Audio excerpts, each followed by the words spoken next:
Alors, bonjour à tous, cher public. Donc, nous sommes très ravis de vous accueillir aujourd'hui à la librairie Kléber de Strasbourg pour la 3e séance du séminaire Corps et beauté.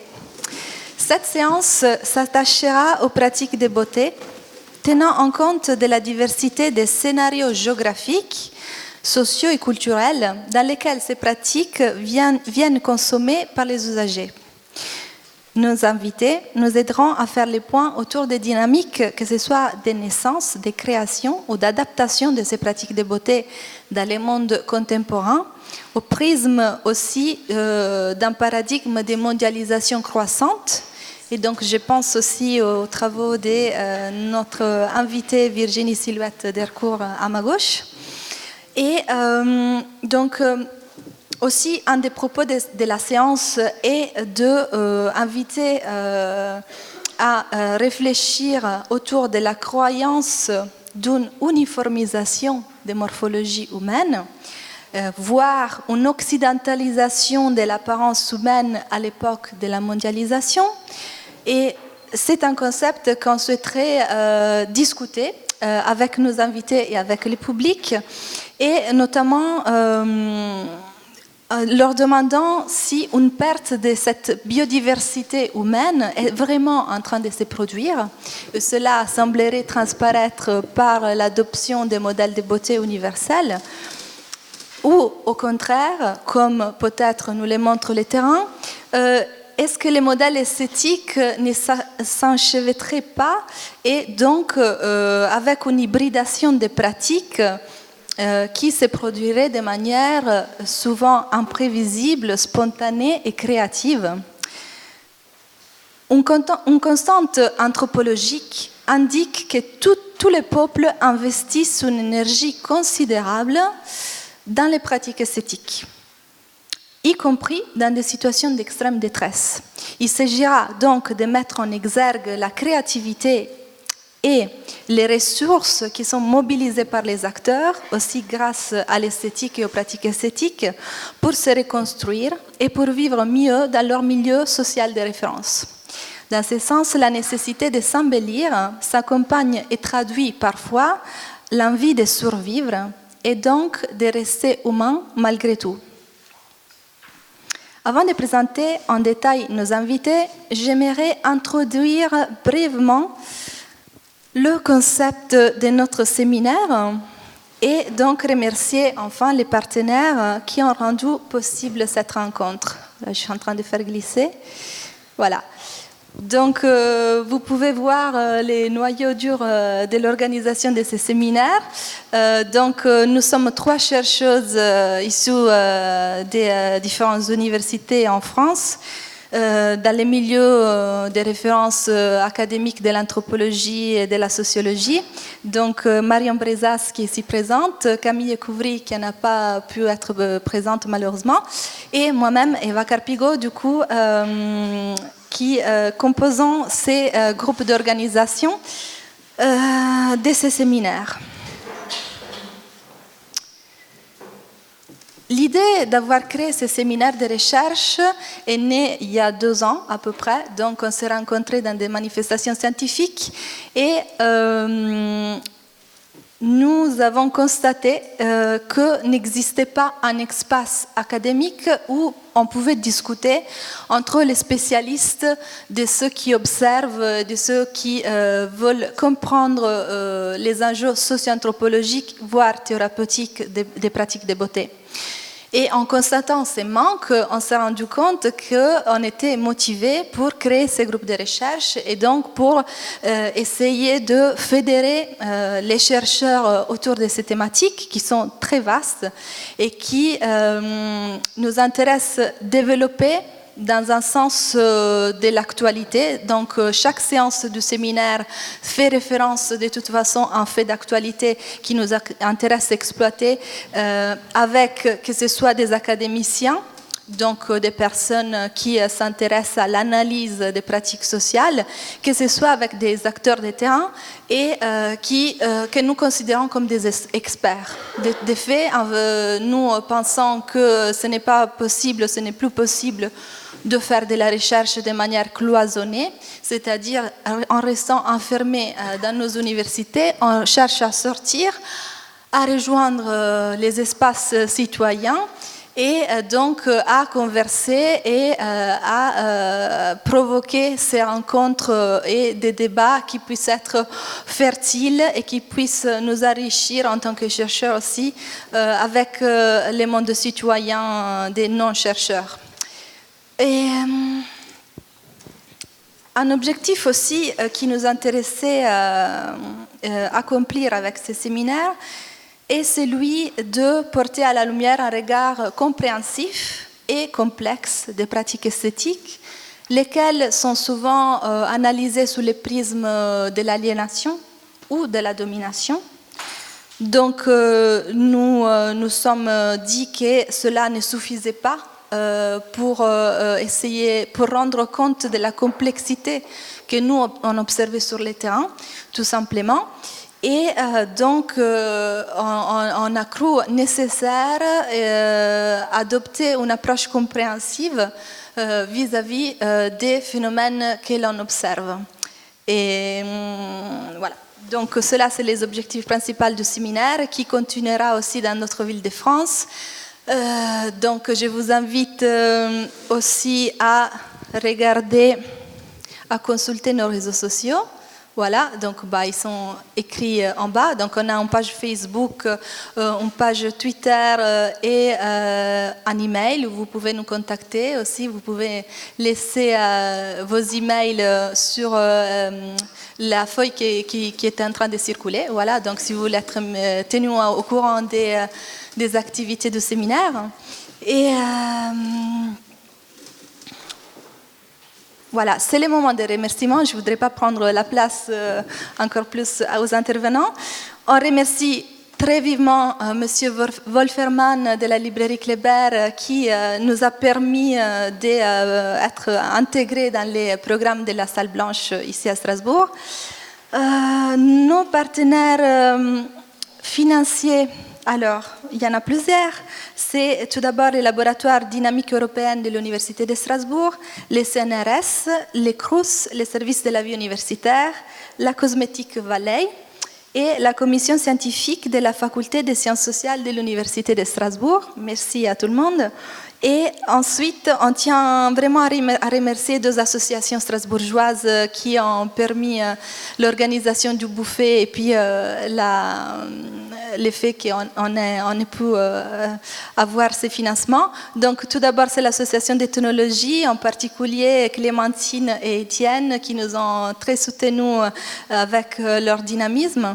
Ensuite, l'association Sain et Sauf, qui a préparé un excellent buffet que vous voyez derrière vous et que nous dégusterons à la fin de la séance.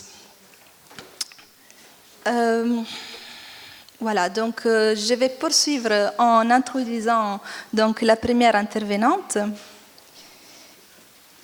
Alors, Virginie Silhouette-Dercourt, merci pour avoir accepté notre invitation. Vous êtes maître de conférences en gestion à l'université de Paris 8. Paris 13, pardon. Et en Seine-Saint-Denis est chercheuse au Centre d'économie de Paris Nord et associée au Centre Marc Bloch de Berlin. Une partie de vos travaux porte sur la dimension identitaire des comportements de consommation de cosmétiques des jeunes femmes issues de l'immigration. Et à cette occasion, vous nous présentez quelques aspects de votre recherche qui a été publiée en 2017 avec le titre « Beauté ethnique sous tension entre marginalisation, injonction républicaine et inventivité du quotidien » publié du coup chez les éditions Management Société et Société. Je suis sûre que vous avez beaucoup de réflexions à partager avec nous autour de la thématique proposée aujourd'hui, donc les esthétiques du monde, mais aussi la mondialisation des pratiques et notamment la créativité dont font épreuve les usagers et les enjeux des créations, mais aussi des transmissions des techniques, des rituels de beauté chez donc, la population des jeunes femmes immigrées en France et donc les valeurs et les tensions entre ces valeurs qui sont partagées, que ce soit dans un groupe social et insérées dans une société plus large. Donc je suis sûre que vous avez beaucoup de choses à partager avec nous et je vous laisse développer vos propos dans les temps de 40 minutes avant de passer la parole à notre deuxième intervenant. Bon, merci Eva pour cette présentation, et puis cette journée, et puis cette initiative que vous avez prise toutes les trois de monter ce groupe de recherche. C'est vrai que la beauté, c'est un angle mort de la recherche académique. Donc je suis vraiment très contente d'être ici. Je voulais remercier aussi la librairie Kléber qui nous permet, nous chercheurs, de venir présenter nos travaux à un public plus large et d'en discuter. Alors, je vais essayer de ne pas être trop long pour avoir du temps aussi pour parler de mes recherches avec vous. Ça m'intéresse d'avoir votre retour. Alors, comme Eva l'a très bien souligné, moi, ce qui m'intéresse, en fait, c'est les pratiques du quotidien des jeunes femmes issues de l'immigration. Comment ces jeunes femmes se maquillent, se coiffent, se mettent en beauté, se mettent en scène dans l'espace public. Quels sont les produits qu'elles vont utiliser, quelles sont les marques aussi, les points de vente, les rituels de beauté, les ingrédients de beauté qu'elles vont utiliser et pour quelles raisons elles font ça. Voilà. Donc j'ai commencé à travailler sur ces questions en 2003, quand moi-même je suis arrivée en Seine-Saint-Denis en tant qu'enseignante. Et puis à partir de 2010 à Berlin au centre Marc Bloch, et ça m'intéressait de faire un comparatif avec l'Allemagne. On est dans des problématiques assez différentes sur ces questions de la migration. Et puis, depuis 2017, en pays de départ, donc je suis allée à Dakar, au Sénégal, parce que je voulais comprendre aussi, beaucoup des femmes que j'interrogeais me parlaient en permanence de ce qu'elles voyaient sur YouTube, sur ce qu'elles voyaient sur Facebook, sur ce qui se passait en Afrique, et notamment au Sénégal, qui est la capitale, enfin, le pays, et Dakar est la capitale d'une esthétique très développée en Afrique de l'Ouest. Alors, en fait, mes recherches...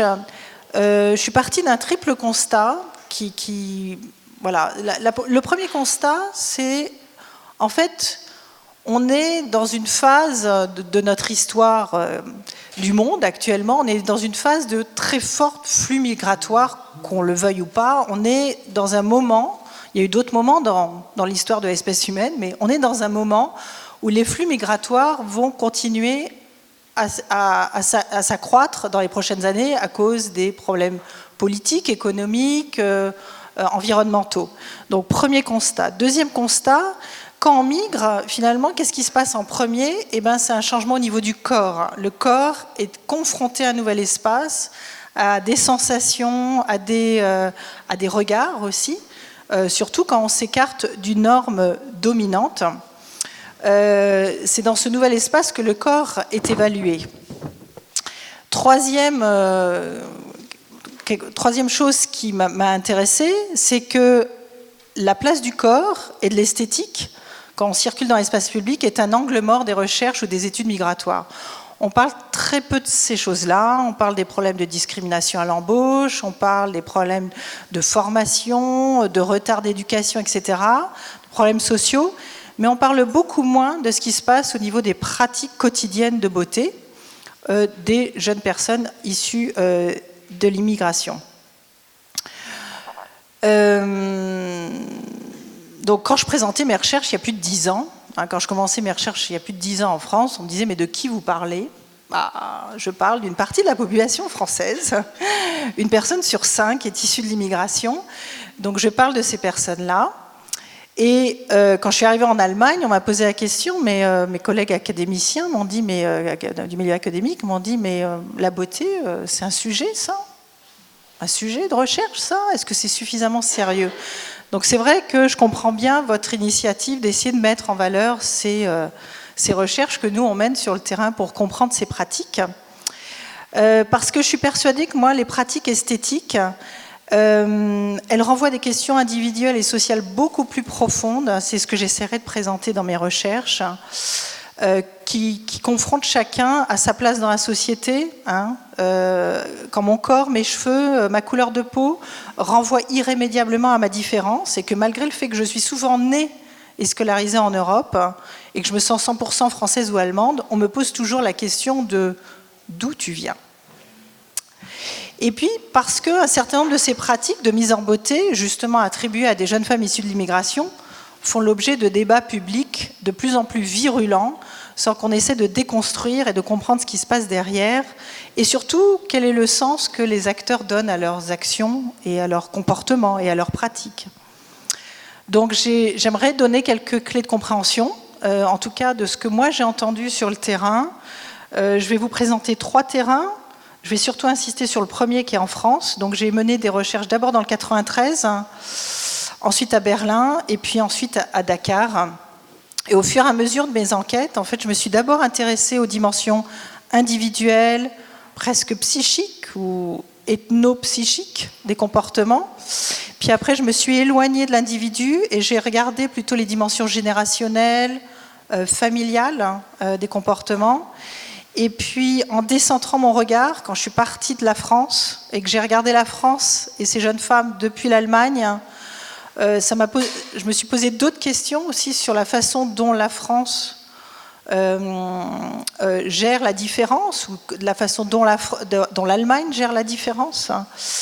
Et puis en fait, ce sera, j'espère, ce que j'aimerais bien arriver à souligner en fin de présentation, c'est que finalement, les injonctions que ces jeunes femmes vivent en France, en Allemagne ou à Dakar, j'en parlerai à la fin, finalement, c'est pas tant une illustration de comment elles gèrent les difficultés qu'elles peuvent rencontrer dans le quotidien, mais c'est aussi un tableau ou un miroir de nos sociétés, dans notre capacité ou pas à accueillir la différence. Alors, donc je vais commencer par ma première enquête, qui en fait, j'avais pas mal baroudé avant, je viens pas classiquement du monde académique, j'ai fait d'autres métiers avant, et en 2003, je suis arrivée en Seine-Saint-Denis, à Paris 13. Et donc j'ai repris des images à la fois de mes étudiantes, mais aussi voilà, des images qu'il y a sur le site de l'université. Et ce qui m'a frappée, je connaissais assez bien les produits cosmétiques, mais ce qui m'a frappée, c'est l'inventivité quotidienne de ces jeunes femmes. Que ce soit la coiffure, que ce soit le fard à paupières assorti au foulard, que ce soit les tresses, que ce soit les mains voilà, au henné, enfin, tous les jours pratiquement, j'avais devant moi énormément d'inventivité, énormément de créativité, et je me suis posé la question de pourquoi, comment, qu'est-ce qui se passait. Et en fait, il y a eu vraiment un moment un peu phare, ça a été la rencontre avec cette étudiante, j'arrive pas bien, voilà, Wafa. Alors c'est pas elle, j'ai repris une image de mon livre d'ailleurs, je vais faire mon petit moment publicitaire sur mon livre qui est là. Voilà, Wafa, c'est la seule dont j'ai pas changé le prénom. Pardon, juste les livres, vous les trouvez aussi à la sortie, il est en vente. Beauté ethnique sous tension. Voilà, si vous êtes intéressé. Bon, je préfère beauté sous tension, mais bon.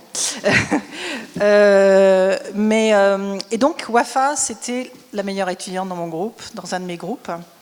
Et Wafa était très à la mode, elle était toujours très bien habillée, toujours très bien maquillée. Elle avait toujours les cheveux très bien entretenus. Et puis un jour, elle est arrivée avec un foulard. Et à la sortie du cours, qui était assorti à son fard à paupières et à son rouge à lèvres, et donc à la fin du cours, je l'ai interrogée sur pourquoi, comment, qu'est-ce que ça voulait dire pour elle, etc. Et ça a été le début de mes enquêtes.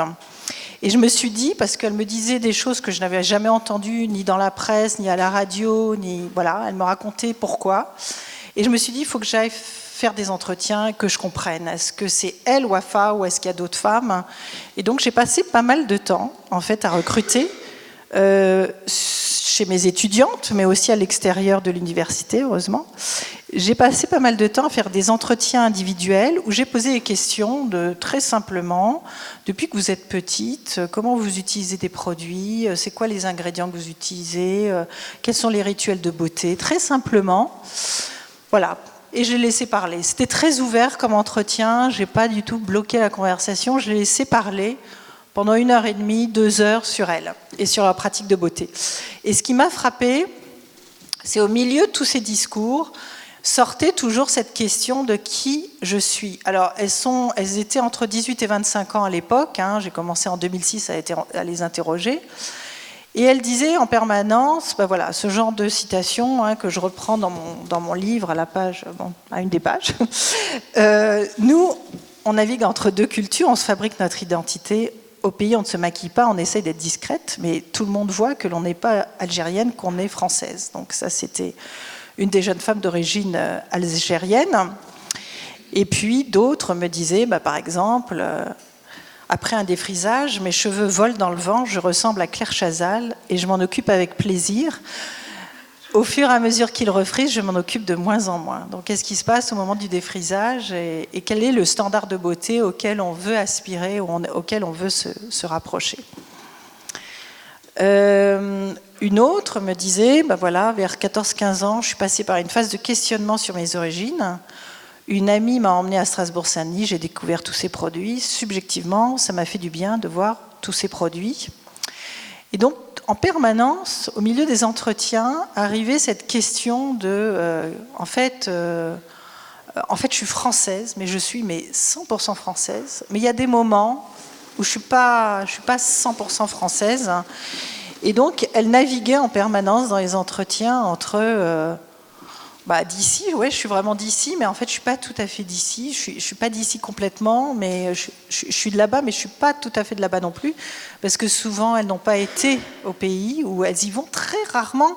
Et en fait, quand elles y vont, on leur dit qu'elles sont françaises. Donc cette ambivalence et ce regard permanent qui les questionne sur elles-mêmes, qui n'est pas seulement un regard qui vient d'elle-même, enfin qui vient de l'extérieur, mais aussi d'elle-même, des moments où il fait froid, je trouve pas les produits dans le magasin, je trouve pas le coiffeur, il sait pas me coiffer, voilà, là je suis pas tout à fait d'ici, je suis de là-bas.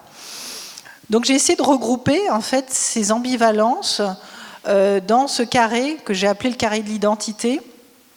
Je me suis basée sur les travaux de sémioticiens, mais je vais pas parler d'auteurs, on m'a interdit de parler trop d'auteurs, donc je ne vais pas parler trop d'auteurs. Mais ces sémioticiens, ils ont parlé d'un carré sémiotique de localisation spatiale, et je trouvais que ça correspondait assez bien à ce qu'elles me disaient, c'est-à-dire d'ici, de là-bas. Oui, ça, elles sont tout le temps en train de balancer entre ça. Mais il y a aussi vraiment des moments où elles ne sont pas d'ici, mais aussi d'autres moments où elles ne sont pas de là-bas.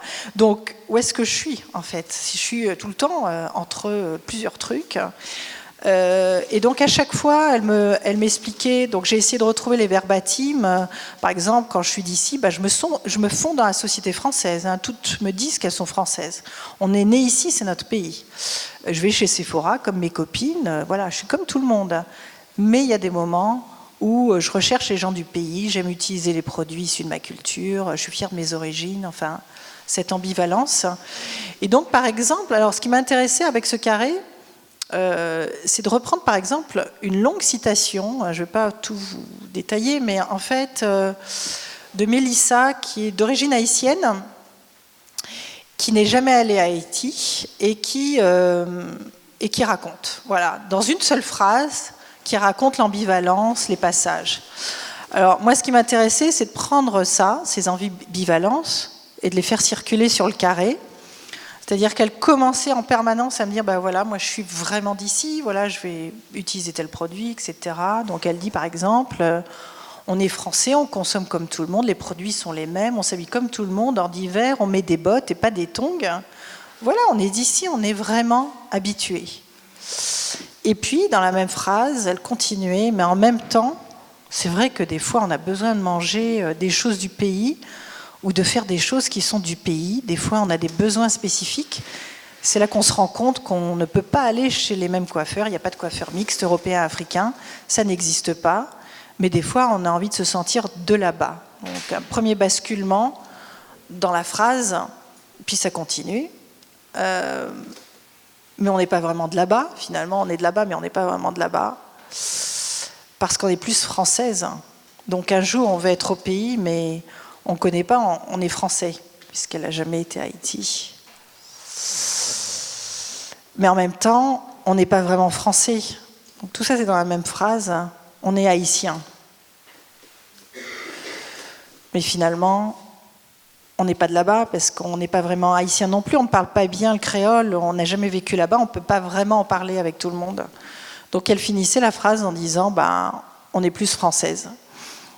Donc, moi, ça m'a intéressé de voir comment elle circulait sur ce carré et à quel point les phénomènes étaient dynamiques, changeants en fonction de la journée, en fonction des gens autour d'elle, en fonction de quelles pratiques elles mettaient en œuvre. Est-ce qu'elles sont à l'université? Est-ce qu'elles sont dans la rue? Quel moment de l'année? L'hiver, c'est plus dur. Quel moment est-ce qu'elles ont eu des réflexions racistes? Voilà, des moments où il y a eu quelque chose qui déclenchait le passage. Et donc, je me suis dit, en fait, c'est une beauté sous tension, parce que, en fait, elles se posaient tout le temps la question dans cette période-là de leur vie, dans ce moment du passage à l'âge adulte, 18-25 ans, d'où suis-je, où est la maison, on est entre deux, c'est enrichissant mais compliqué à la fois. Donc dans les bons jours, c'est enrichissant, et dans les mauvais jours, c'est compliqué, c'est fragilisant, c'est difficile, voilà. Donc à partir de ça, de cette tension, je me suis posé plein de questions différentes, en fait. D'abord, je me suis posé la question des rituels de beauté. Est-ce qu'ils circulaient de la même manière? Est-ce qu'ils pouvaient aider les passages? Est-ce qu'ils pouvaient les atténuer? Est-ce qu'ils pouvaient être un refuge, en fait, dans les moments où c'est difficile d'être tout ça en même temps? Et donc, la première chose que je leur ai posée, c'est je leur ai montré des produits qu'elles me citaient en permanence dans les entretiens, des produits, donc plein de produits différents qu'elles m'avaient cités, des marques, donc j'avais toute une liste de marques, je leur demandais de les poser sur d'ici, pas d'ici, de là-bas, pas de là-bas, voilà, donc je leur avais fait toute une liste, et puis chacune cochait, est-ce que Nivea par exemple, est-ce que c'est d'ici, est-ce que Pink c'est de là-bas, voilà. Et puis il y avait la case ne sais pas. Et donc pour chacune des femmes, puis je leur ai posé aussi la question des lieux de consommation. Est-ce que Château d'Eau, Château Rouge, assez logiquement, est-ce que c'est de là-bas? Est-ce qu'Auchan c'est d'ici? Il y avait le supermarché Istanbul aussi, parce que j'avais une jeune femme d'origine kurde, turque.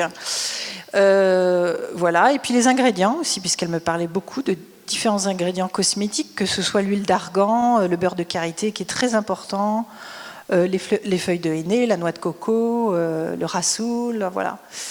Et donc, je leur ai demandé, et chacune, je leur ai construit un carré de la beauté, où je mettais, en fait, sur ce carré, donc c'est le chapitre 5, je crois, de mon bouquin, où pour chacune de ces femmes, j'ai créé une carte, en fait, une carte des produits qu'elles associaient à d'ici. Donc, par exemple, là, il y en a une qui associe Elseve à d'ici. Donc pour elle, c'est vraiment pour les femmes d'ici. Alors elle caractérise les femmes d'ici avec des cheveux blonds, la peau rose, le teint clair. Voilà. Donc il y avait différents critères qui leur permettaient de dire que c'est les femmes d'ici.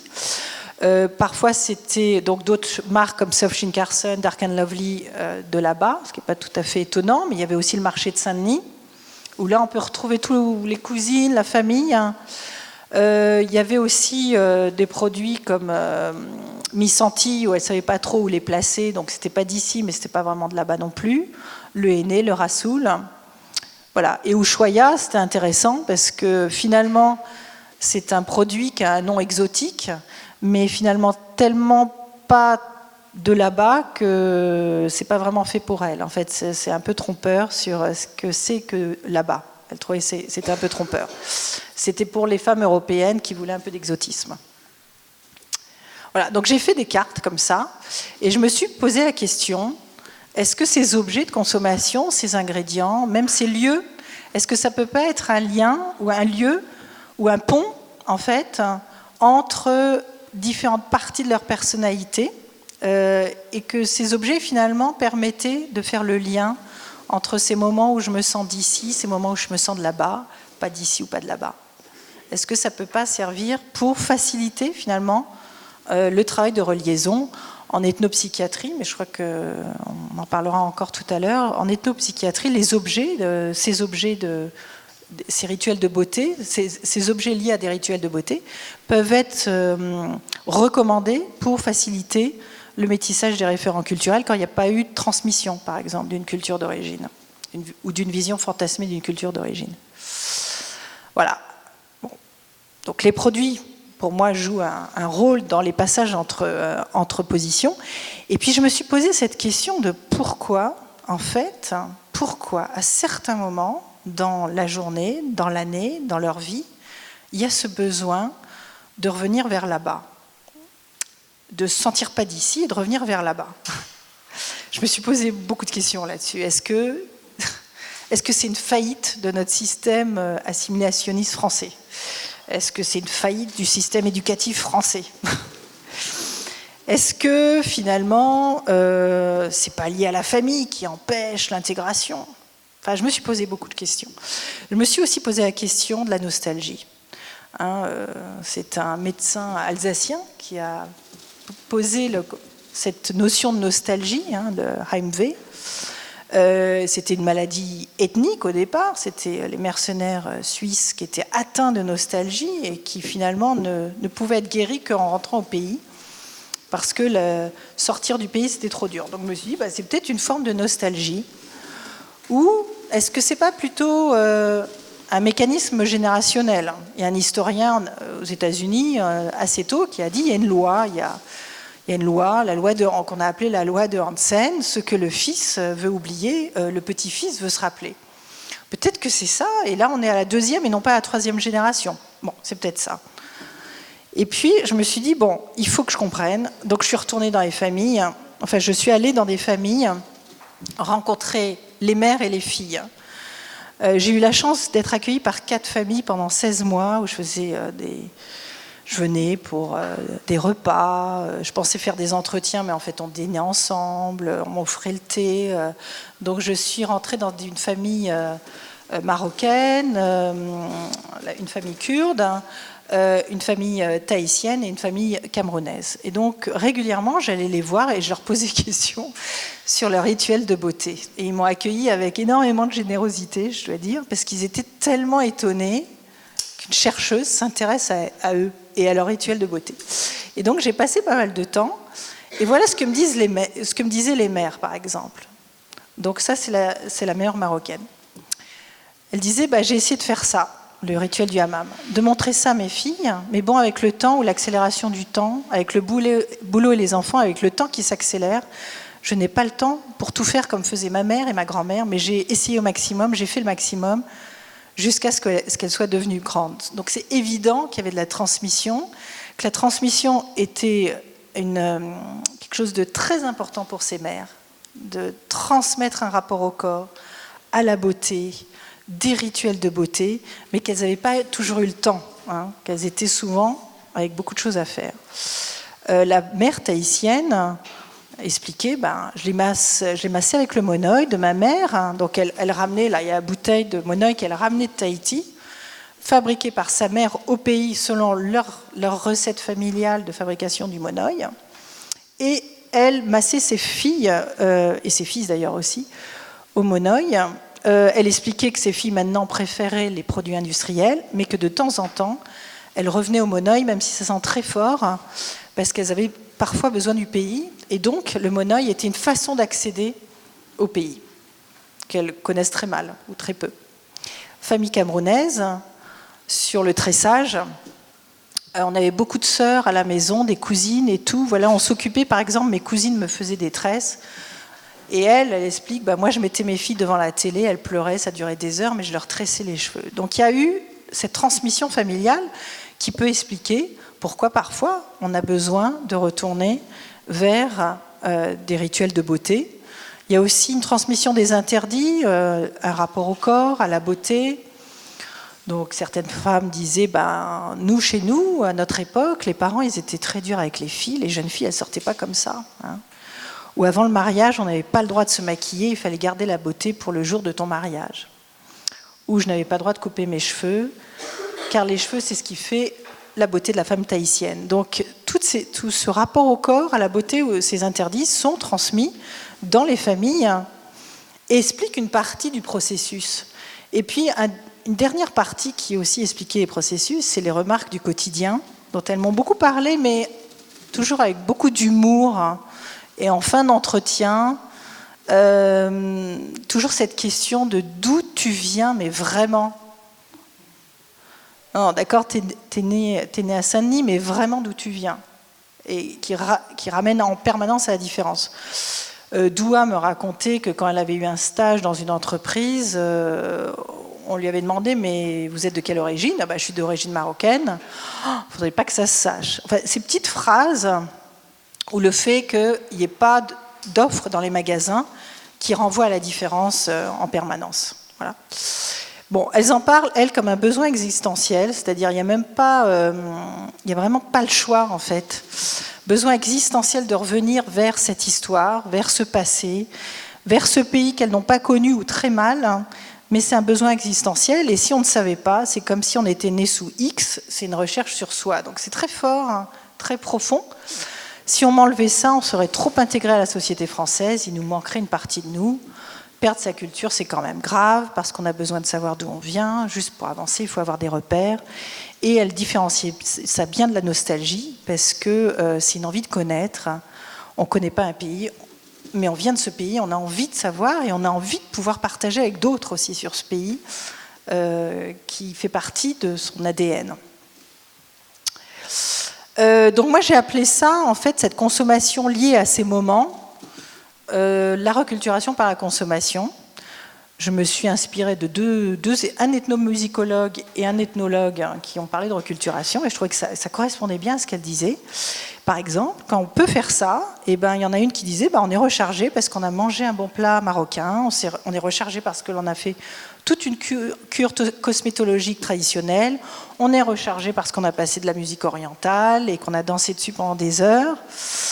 Voilà, d'autres qui disent je vais essayer de prendre un billet d'avion, allez hop, je pars, hein. Ou je regarde un reportage sur le pays et hop, ça passe. Après, je me dis, c'est pas si mal de vivre ici.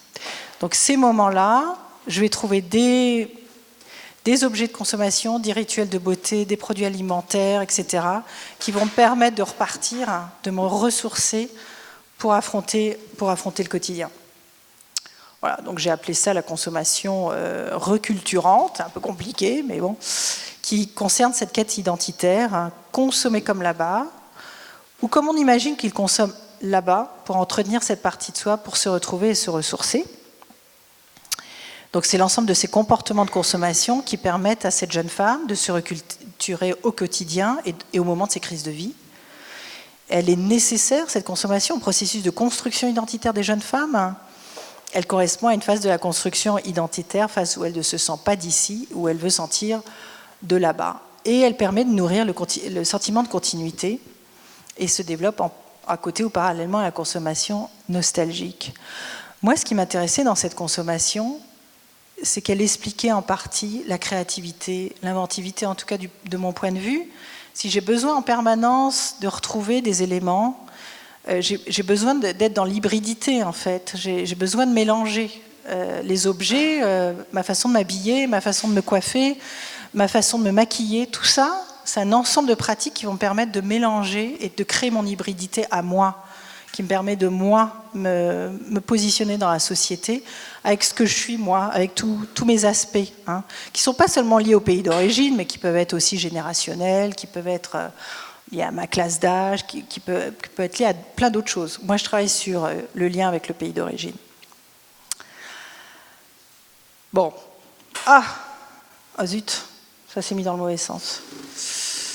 Alors là, je ne suis pas... Bon, c'est le signe qu'il faut que je me dépêche.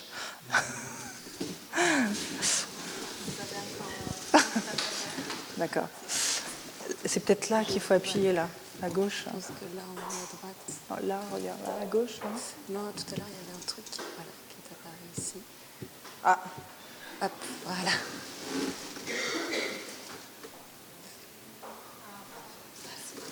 Voilà. Bon, à partir de 2010, hein, j'expliquais tout à l'heure, je suis arrivée à Berlin.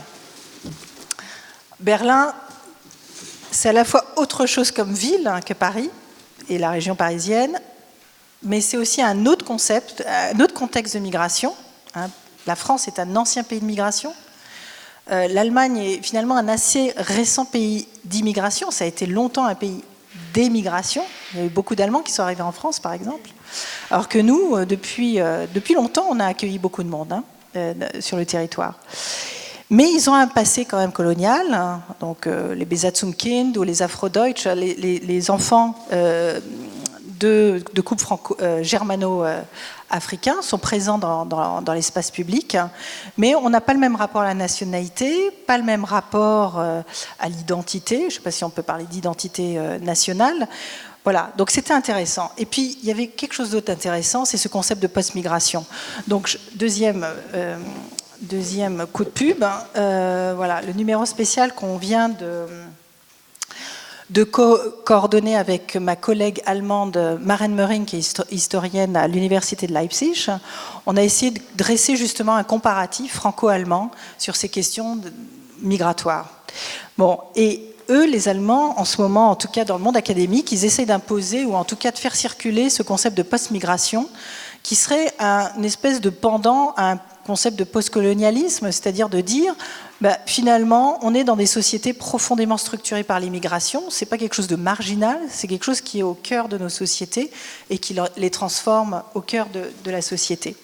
Et donc cette question de la post-migration m'a intéressée, et j'ai aussi enquêté en Allemagne, donc j'ai rencontré différentes femmes, mais vraiment mes recherches ont commencé quand j'ai rencontré Hadja Kitabe, donc qui est guinéenne, qui vivait depuis, elle est décédée entre-temps, mais depuis 28 ans à Berlin, et qui a monté une association, Mama Africa, contre l'excision, à la fois en Europe et en Afrique, en Guinée, puisque plus de 90% des femmes sont encore excisées dans son pays d'origine.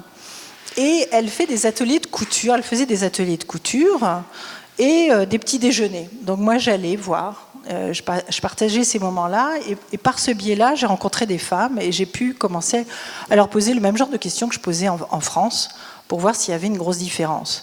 Alors en termes d'offres de produits, il y en a encore moins quelque part qu'en France. C'est très dispersé dans Berlin.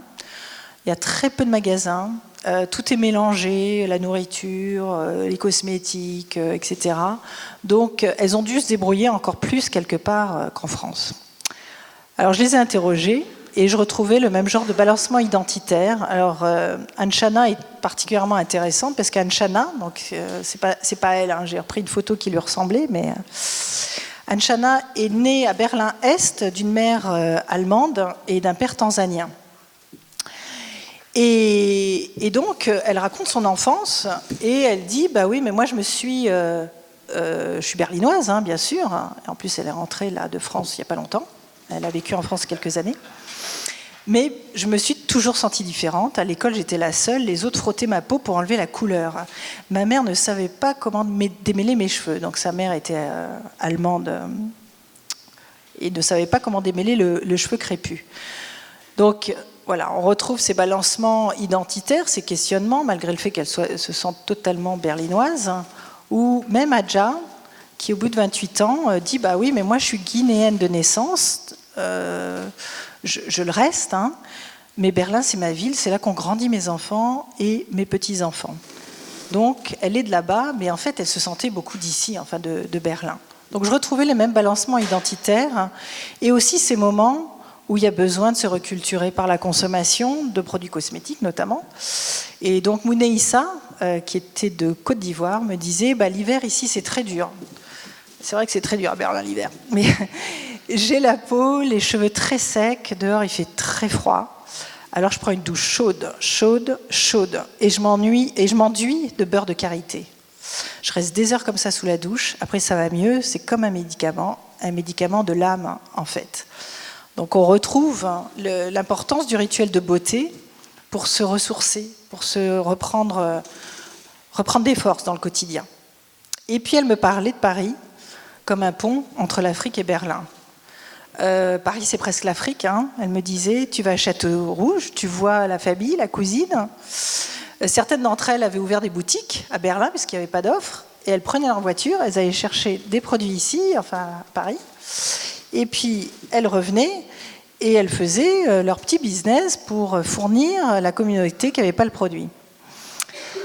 Et puis ça, c'est toujours Anne Chana qui cite « À Berlin, je me sentais noire et petite. À Paris, tout d'un coup, comme par un coup de baguette magique, je me suis sentie blanche et claire, avec tous ces Maghrébins et Africains. Donc on voit Paris, le lien entre Paris et Berlin et comment le corps qui se déplace, la beauté qui se déplace, comment elle se vit, hein, cette beauté, quand elle change d'endroit. Et puis Hadja qui avait ouvert cette boutique, j'allais à Paris en voiture acheter des stocks et je revendais à Berlin, il n'y avait rien à l'époque. Voilà. Dernier terrain tout récent, je me suis dit, il faut que j'aille voir à Dakar. Il faut que j'aille voir en pays de départ. Et donc, je suis partie en novembre l'année dernière, en 2017, ouais, pour un mois à Dakar et à Bamako. Et j'ai suivi Ashley, qui est en bas à gauche. Là, c'est vraiment elle, c'est sa photo.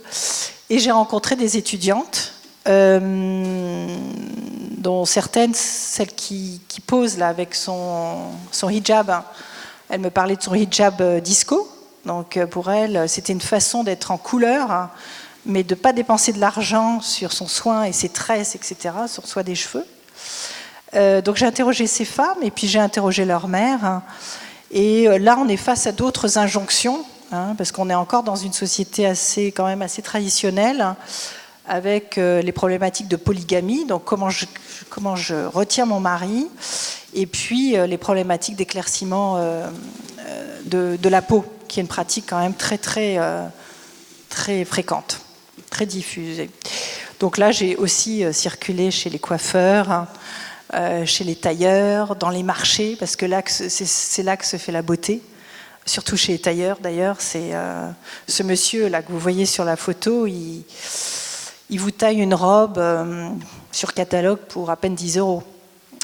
Magnifiquement faite, bon, quand il y a de l'électricité, et donc en haut à droite, on voyait ce soin porté aux cheveux.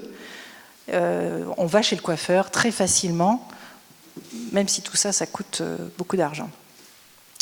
Donc en conclusion, moi ce que je voulais montrer, c'est que il y a des dimensions individuelles, donc quand tu t'en parlais tout à l'heure Eva, il y a des dimensions familiales, il y a des dimensions générationnelles, de la beauté, mais il y a aussi, moi, ce que je trouve intéressant, c'est bon, elles sont face à des injonctions, on est toutes, en tant que femmes, face à beaucoup d'injonctions, on le sait, mais ce qui m'intéressait, moi, finalement, en conclusion, c'est de voir que ces injonctions, c'est un espèce de miroir de nos sociétés. C'est finalement, est-ce que nos sociétés sont capables enfin, quelle est la position de la femme dans ces sociétés ? Quand on est un peu différente, quelle est la capacité de la société à nous accepter, à nous intégrer, à nous considérer dans la normalité.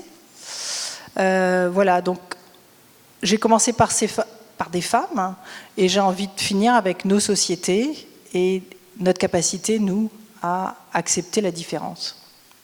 Voilà, merci.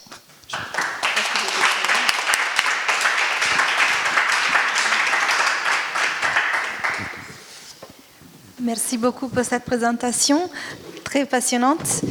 Donc, on passe au deuxième intervenant. Avant des questions, donc si vous avez des questions, vous pouvez les poser après. Merci beaucoup. Vous pouvez les noter quelque part.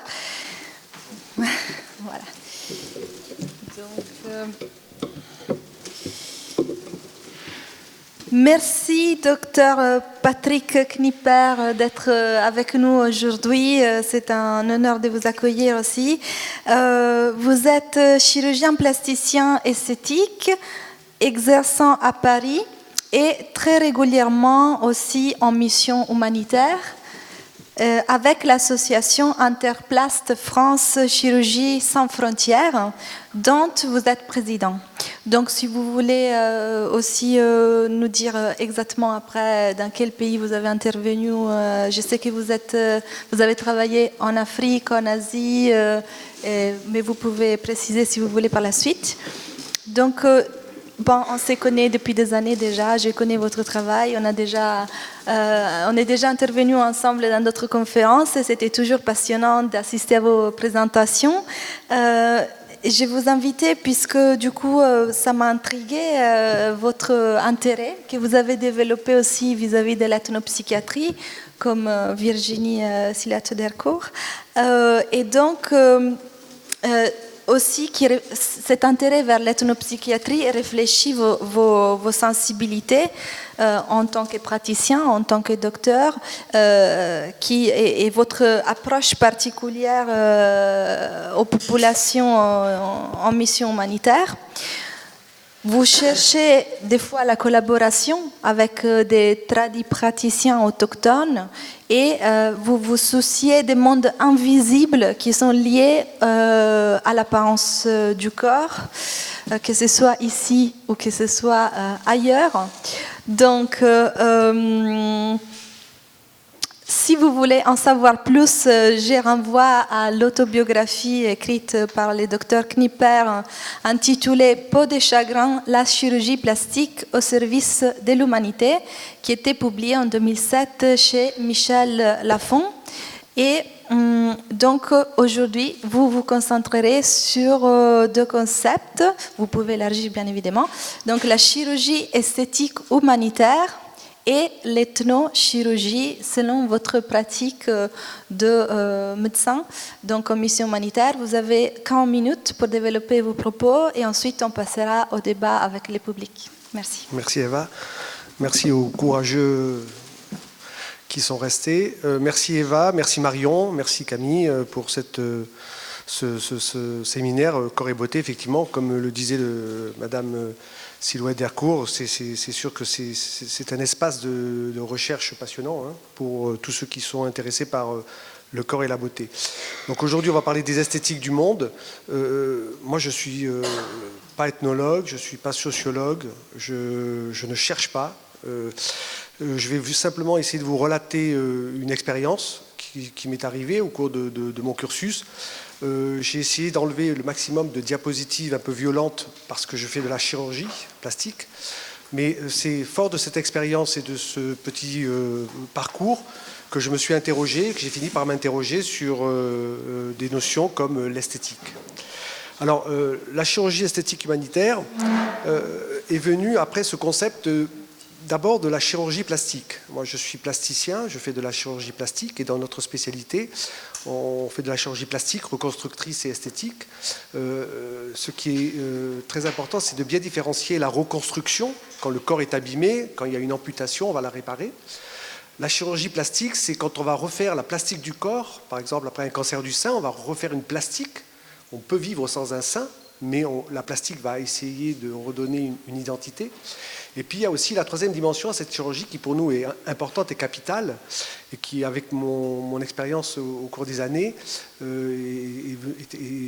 a été même vitale, c'est la chirurgie esthétique. La chirurgie esthétique, c'est celle que vous voyez dans les magazines malheureusement, qui est toujours pourvoyée et qui est présentée de manière un petit peu caricaturale et dont on va essayer de parler.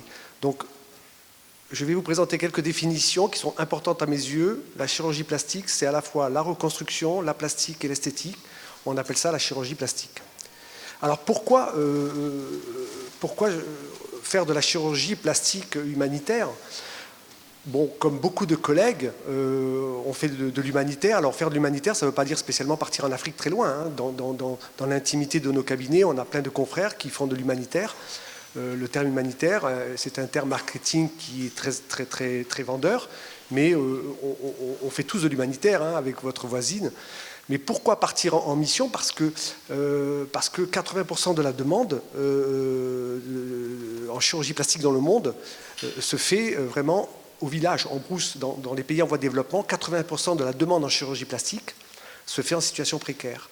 Donc au début, comme beaucoup de chirurgiens, de médecins, je suis parti avec des ONG, travailler dans des grandes capitales, Dakar, Cotonou, Lomé, etc. Et puis petit à petit, je me suis vite aperçu que les patients finalement qui en avaient vraiment besoin étaient en brousse, à la campagne, et qui n'avaient pas les moyens de venir. C'est pour ça que volontairement, j'ai décidé de mettre les équipes en immersion. C'est-à-dire que je me suis dit, on va peut-être changer le cursus et on va peut-être aller où sont les patients, où est la vraie demande, c'est-à-dire en brousse.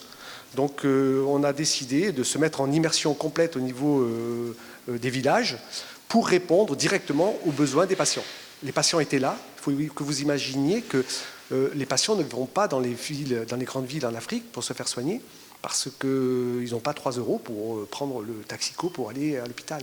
Et puis l'hôpital en Afrique a une très mauvaise réputation, donc les gens restent au village. Donc on a utilisé tous les moyens pour se déplacer et pour essayer d'aller au plus près des villages. Et on a répondu tout de suite à un concept d'autonomie. Donc je vais très vite. Hein. L'autonomie, ça veut dire qu'on arrive avec tout notre matériel. Je voyage avec 200 kg de matériel, des malles spéciales. On a tout, de la première compresse jusqu'à la dernière compresse. On voyage même, comme vous voyez sur la diapositive, avec nos stérilisateurs. Les missions, c'est toujours pareil. On arrive dans un endroit, la mission a été préparée par des confrères locaux ou bien par des ONG d'agriculteurs. Enfin, on a tout un réseau au niveau des villages qui vont préparer par la radio, par l'information de notre venue et qui font une présélection. On arrive, on consulte. Ce sont des consultations très colorées, vous pouvez imaginer. 200, 300, 400 personnes. On est obligé de faire un tri, une sélection, qui, ça peut être aussi difficile sur le plan éthique pour nous. On monte le bloc opératoire. Aujourd'hui, on monte un bloc opératoire en 2 heures. Alors, un bloc opératoire, c'est un bloc opératoire comme à Paris. Hein. Je travaille avec les mêmes instruments, avec la même rigueur. Il n'y a que l'environnement qui est différent, mais pour la chirurgie que l'on fait, ça se passe assez bien. Donc, on travaille généralement très tôt le matin, très tard le soir. On travaille toute la journée, vous voyez, dans des conditions. Alors, comme je vous le disais en préambule, moi, je n'ai pas cherché, je ne suis pas un chercheur, je ne suis pas allé là-bas chercher quelque chose. J'ai simplement fait mon travail, mon métier, modestement. Je le fais à Paris, je le fais aussi en Afrique. Pour moi, c'est la même terre, hein. Ce sont les mêmes patients. Un chirurgien plasticien travaille partout. Cependant, dès le début, j'ai vu que j'étais assez mauvais. Très vite, je me suis rendu compte que toute la chirurgie que je faisais, aussi sophistiquée soit-elle, aussi belle soit-elle, ne répondait pas entièrement aux besoins des patients. Alors je vous présente mes interrogations. Tout de suite, au village, je me suis aperçu que déjà la demande était énorme. C'est-à-dire qu'un plasticien aujourd'hui, un chirurgien, peut travailler 12 heures par jour pendant 30 ans. Si je partais pendant 30 ans travailler, je travaillerais 12 heures par jour. Je n'aurais pas épuré toutes les pathologies que l'on trouve dans les pays en voie de développement. Vous ne pouvez même pas imaginer. La demande a été tout de suite différente. C'est-à-dire que les pathologies que l'on rencontrait étaient complètement différentes. L'environnement est différent. Donc déjà, il a fallu que le plasticien parisien que je suis, éduqué dans les universités parisiennes, change son univers. Parce que moi, j'ai été éduqué, stéréotypé, standardisé, avec un internat de chirurgie qui, au demeurant, est excellent. On a une médecine qui est fabuleuse, mais qui n'est pas adaptée à ce type d'environnement. Donc il a fallu travailler dans un environnement différent. Il a fallu surtout travailler avec des populations différentes. Du jour au lendemain, Madame Delcourt, on parle de noir, de blanc, on parle de couleur, on parle d'esthétique, etc.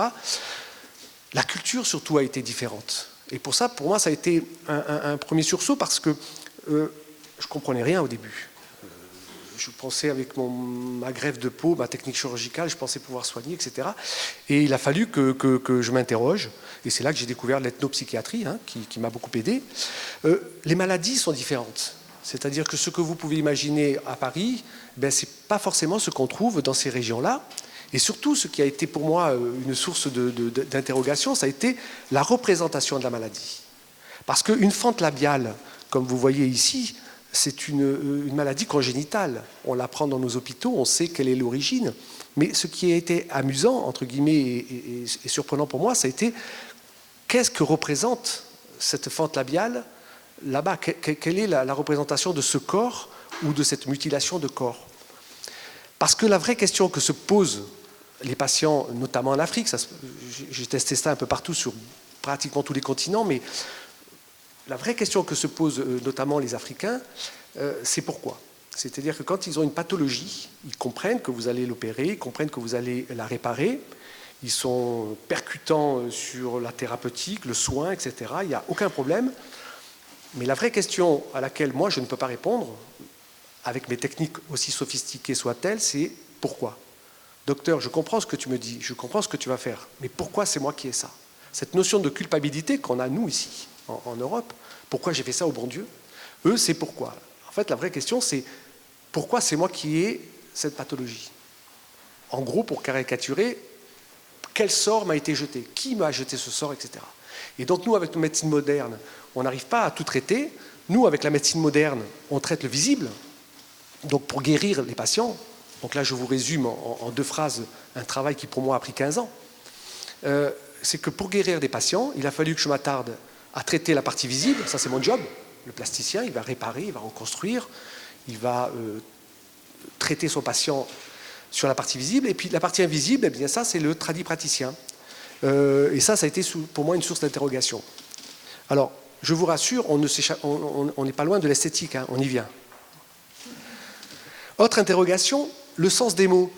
Le sens des mots, pour moi, a été une source de conflit, parce que quand j'étais à Paris, je ne sais pas si vous voyez bien, mais sur la photo numéro 1, on a une reconstruction, une plastie mammaire. Une plastie mammaire, c'est quand les patientes ont vraiment des seins très très gros et très tombants. Eh bien, on va faire une plastie mammaire, ça s'appelle de la chirurgie réparatrice. La même technique sur le numéro 2, ça s'appelle de la chirurgie esthétique. Entre les deux, il n'y a qu'une différence de poids. Parce que c'est le même chirurgien, ce sont les mêmes types de patients, mais parce que d'un côté, en numéro 1, on enlève plus de 300 grammes, c'est de la chirurgie réparatrice. Et dans le numéro 2, comme on n'enlève pas beaucoup de grammes, c'est de la chirurgie esthétique. Alors ça, c'est déjà le concept français. On a réduit la femme et la définition entre réparatrice et esthétique à 300 grammes. Quand je suis au Togo, dans un petit village, dans un dispensaire à Alada, je traite cette patiente qui a les seins brûlés et collés sur le thorax. Pour l'opérer, j'utilise une technique de plastie mammaire. C'est-à-dire que sur ces 3 patientes que vous avez le même chirurgien, la même chirurgie plastique et la même technique opératoire. En France, ça s'appelle de la réparatrice, ça s'appelle ça de la chirurgie esthétique, et quand je suis au Togo, ça s'appelle de la chirurgie humanitaire. Et la chose la plus cocasse et la plus amusante, c'est que comme j'étais en train de réparer cette petite adolescente, en fait je lui ai réparé les seins avec une plastie pour qu'elle puisse, en grandissant, avoir ses seins qui se développent, eh bien les infirmières dans le dispensaire me disaient « Mais qu'est-ce que tu fais?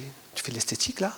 C'est-à-dire que les propres infirmières togolaises ne comprenaient pas qu'on répare, parce que pour elles, c'était de l'esthétique. Donc les définitions, vous voyez, sont déjà perturbantes. Et quand on parle d'esthétique, de plastique, de réparatrice, il faut savoir que dans d'autres contrées, les définitions sont différentes, ne sont pas les mêmes. Autre source d'interrogation, le combat du plasticien, et notamment du chirurgien esthétique, c'est l'invisibilité.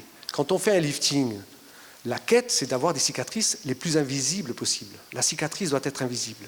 Dans toutes les scarifications ethniques, c'est la visibilité qui est importante. Donc, vous voyez le malaise qui peut exister chez un chirurgien esthétique qui va s'attarder à faire des cicatrices les plus invisibles, et quand il est dans un pays, là en l'occurrence au Bénin, eh bien la cicatrice, elle, a une valeur, elle est valorisée. Elle est appartenance, elle est ethnique, donc elle a plus de valeur qu'une cicatrice invisible. Vous avez 3 cas de lèvres.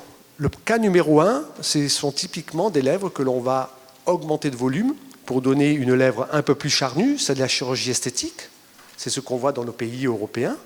Au milieu, vous avez une augmentation, une modification de la lèvre inférieure, la signification est sexuelle.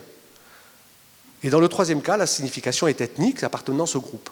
3 modifications de lèvres et 3 définitions, 3 finalités différentes. La réparation.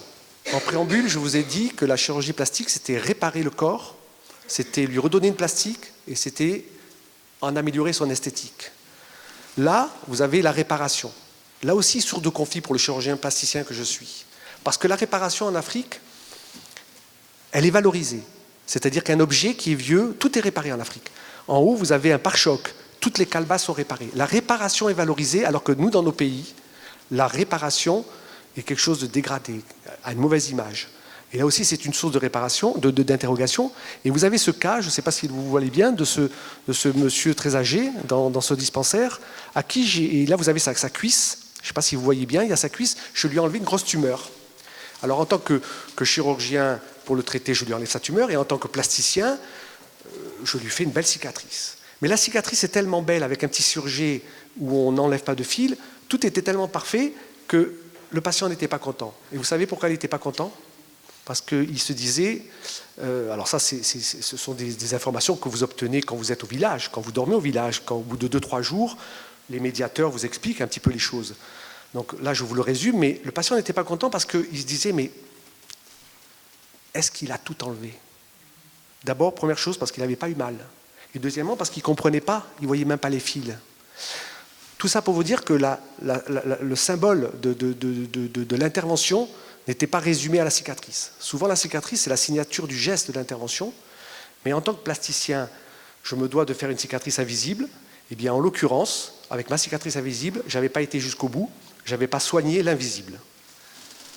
Alors, comment on s'adapte? Rapidement, je me suis adapté, premièrement, en développant plusieurs concepts. Le premier concept, c'est l'éco-chirurgie. Alors ça, c'est très simple, c'est s'adapter à l'environnement. On est formé en CHU pour le CHU.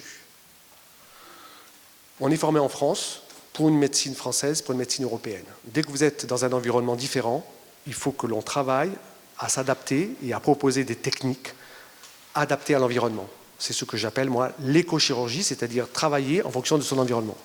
Deuxième concept, le concept d'ethnochirurgie. Alors, le concept d'ethnochirurgie, c'est pour moi travailler sur le visible et l'invisible.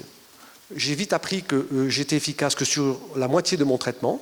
La deuxième moitié, ce sont les guérisseurs, les tradipraticiens. Donc en pratique, aujourd'hui, quand je travaille en brousse au village, je travaille sur la partie visible. Et la partie invisible, je travaille avec mon collègue, qui est un tradipraticien, qui, lui, il va me servir, alors, il va me servir de médiateur. C'est-à-dire, déjà, il va me servir pour comprendre un petit peu la culture locale. Deuxièmement, pour expliquer ce que je fais. Parce que pour qu'un traitement soit accepté, il faut qu'il soit compris. Alors moi, je vais parler avec mes référents, avec le bistouri, avec mes schémas, avec mes mains. Je vais expliquer ma médecine moderne, mais pour qu'elle soit acceptée, il faut qu'elle soit comprise. Et ça, c'est le guérisseur qui, à la fois, va expliquer ce que je fais et surtout va rétablir l'instabilité qui a été créée par la maladie avec ses référents culturels à lui, c'est-à-dire cette médecine traditionnelle, que je respecte parce qu'elle est là pour soigner mon patient.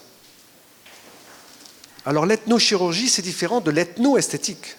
L'ethno-esthétique, c'est ce qu'on fait nous tous les jours, c'est-à-dire que dans les grandes villes, et notamment Paris, alors je ne connais pas Berlin, mais à Paris, avec toutes ces populations différentes que l'on a depuis très longtemps fait de l'ethno-esthétique, c'est-à-dire opérer les gens en fonction de leurs origines.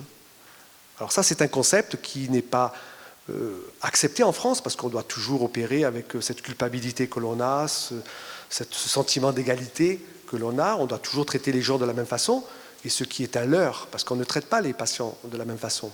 On ne traite pas un dépressif comme quelqu'un qui est normal, on ne traite pas une personne âgée comme quelqu'un qui est jeune. En tant que plasticien, on ne traite pas quelqu'un qui est nomade comme quelqu'un que l'on va voir une seule fois dans sa vie et comme quelqu'un qu'on va voir tous les jours. On s'adapte aux patients. Et on s'adapte encore plus en esthétique, parce que l'origine culturelle des patients fait que la demande est différente.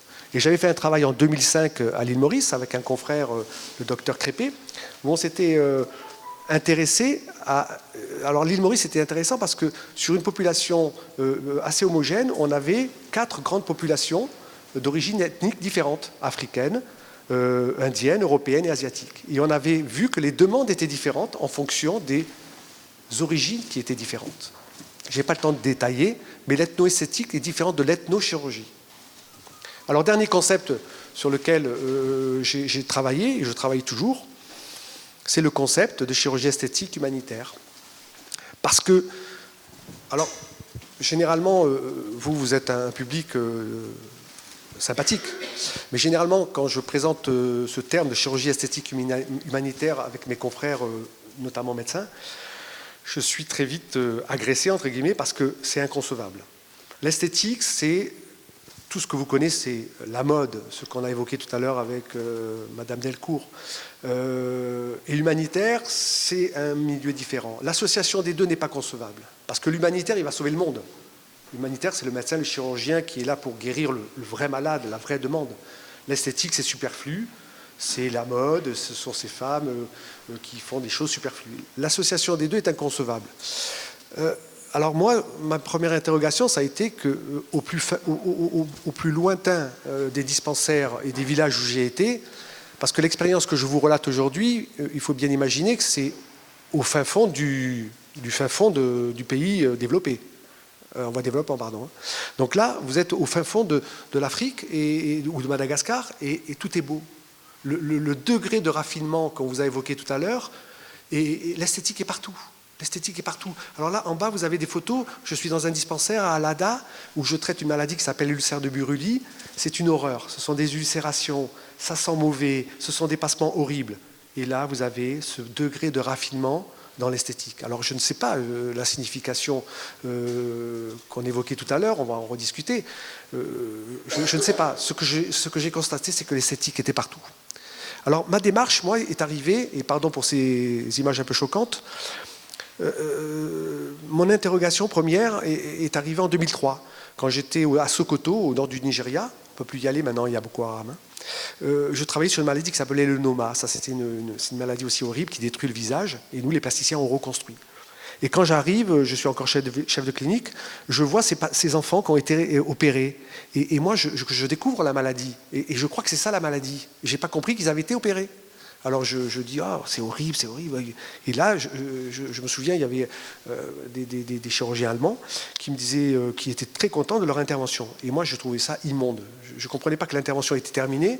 Je ne comprenais pas comment on pouvait dire que c'était... Alors, vous ne voyez pas bien, mais ils ont utilisé des lambeaux qu'ils ont prélevés sur le thorax et ils ont massacré le thorax.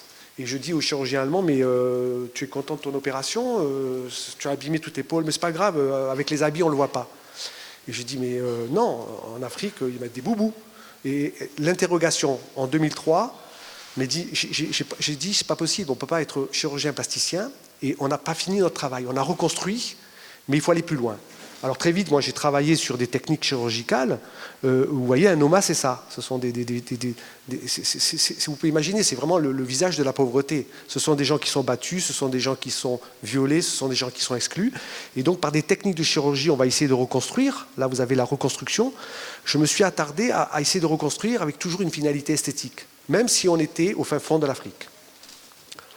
Parce que ce qui est important dans l'esthétique, et je vais un peu finir sur ça, c'est non pas l'esthétique en soi, mais c'est la fonction. L'esthétique a une vraie fonction, qui est une fonction sociale. Et là, vous avez un exemple typique de ces maladies lépreuses. Avant, quand on opérait les lépreux, on faisait beaucoup de chirurgie sur la main. Et aujourd'hui, si vous allez au Cambodge ou en Asie, le premier stigmate de la lèpre, c'est une fonte des muscles. Et les patients ont vraiment des mains très creuses.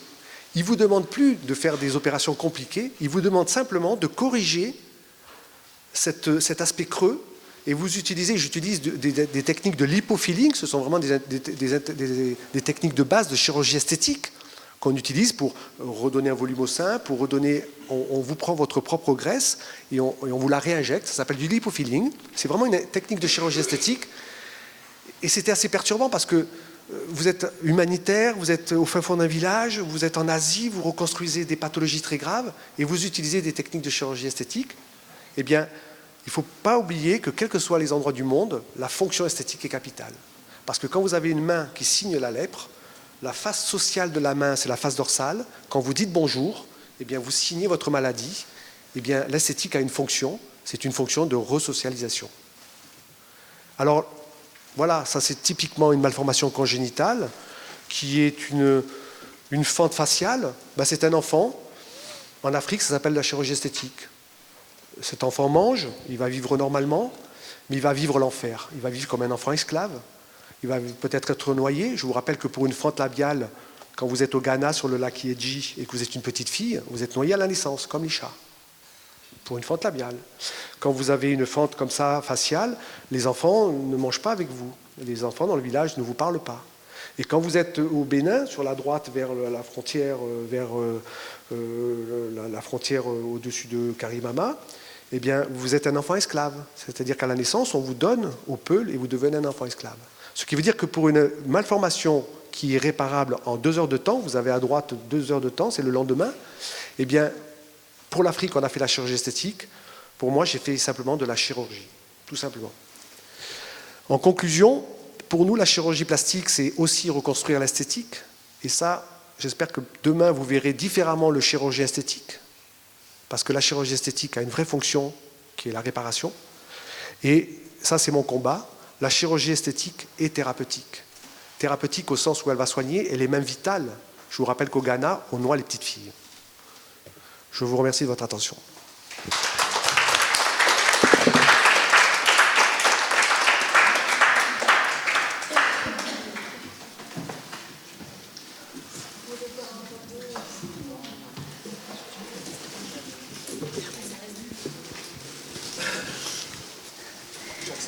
Parfait.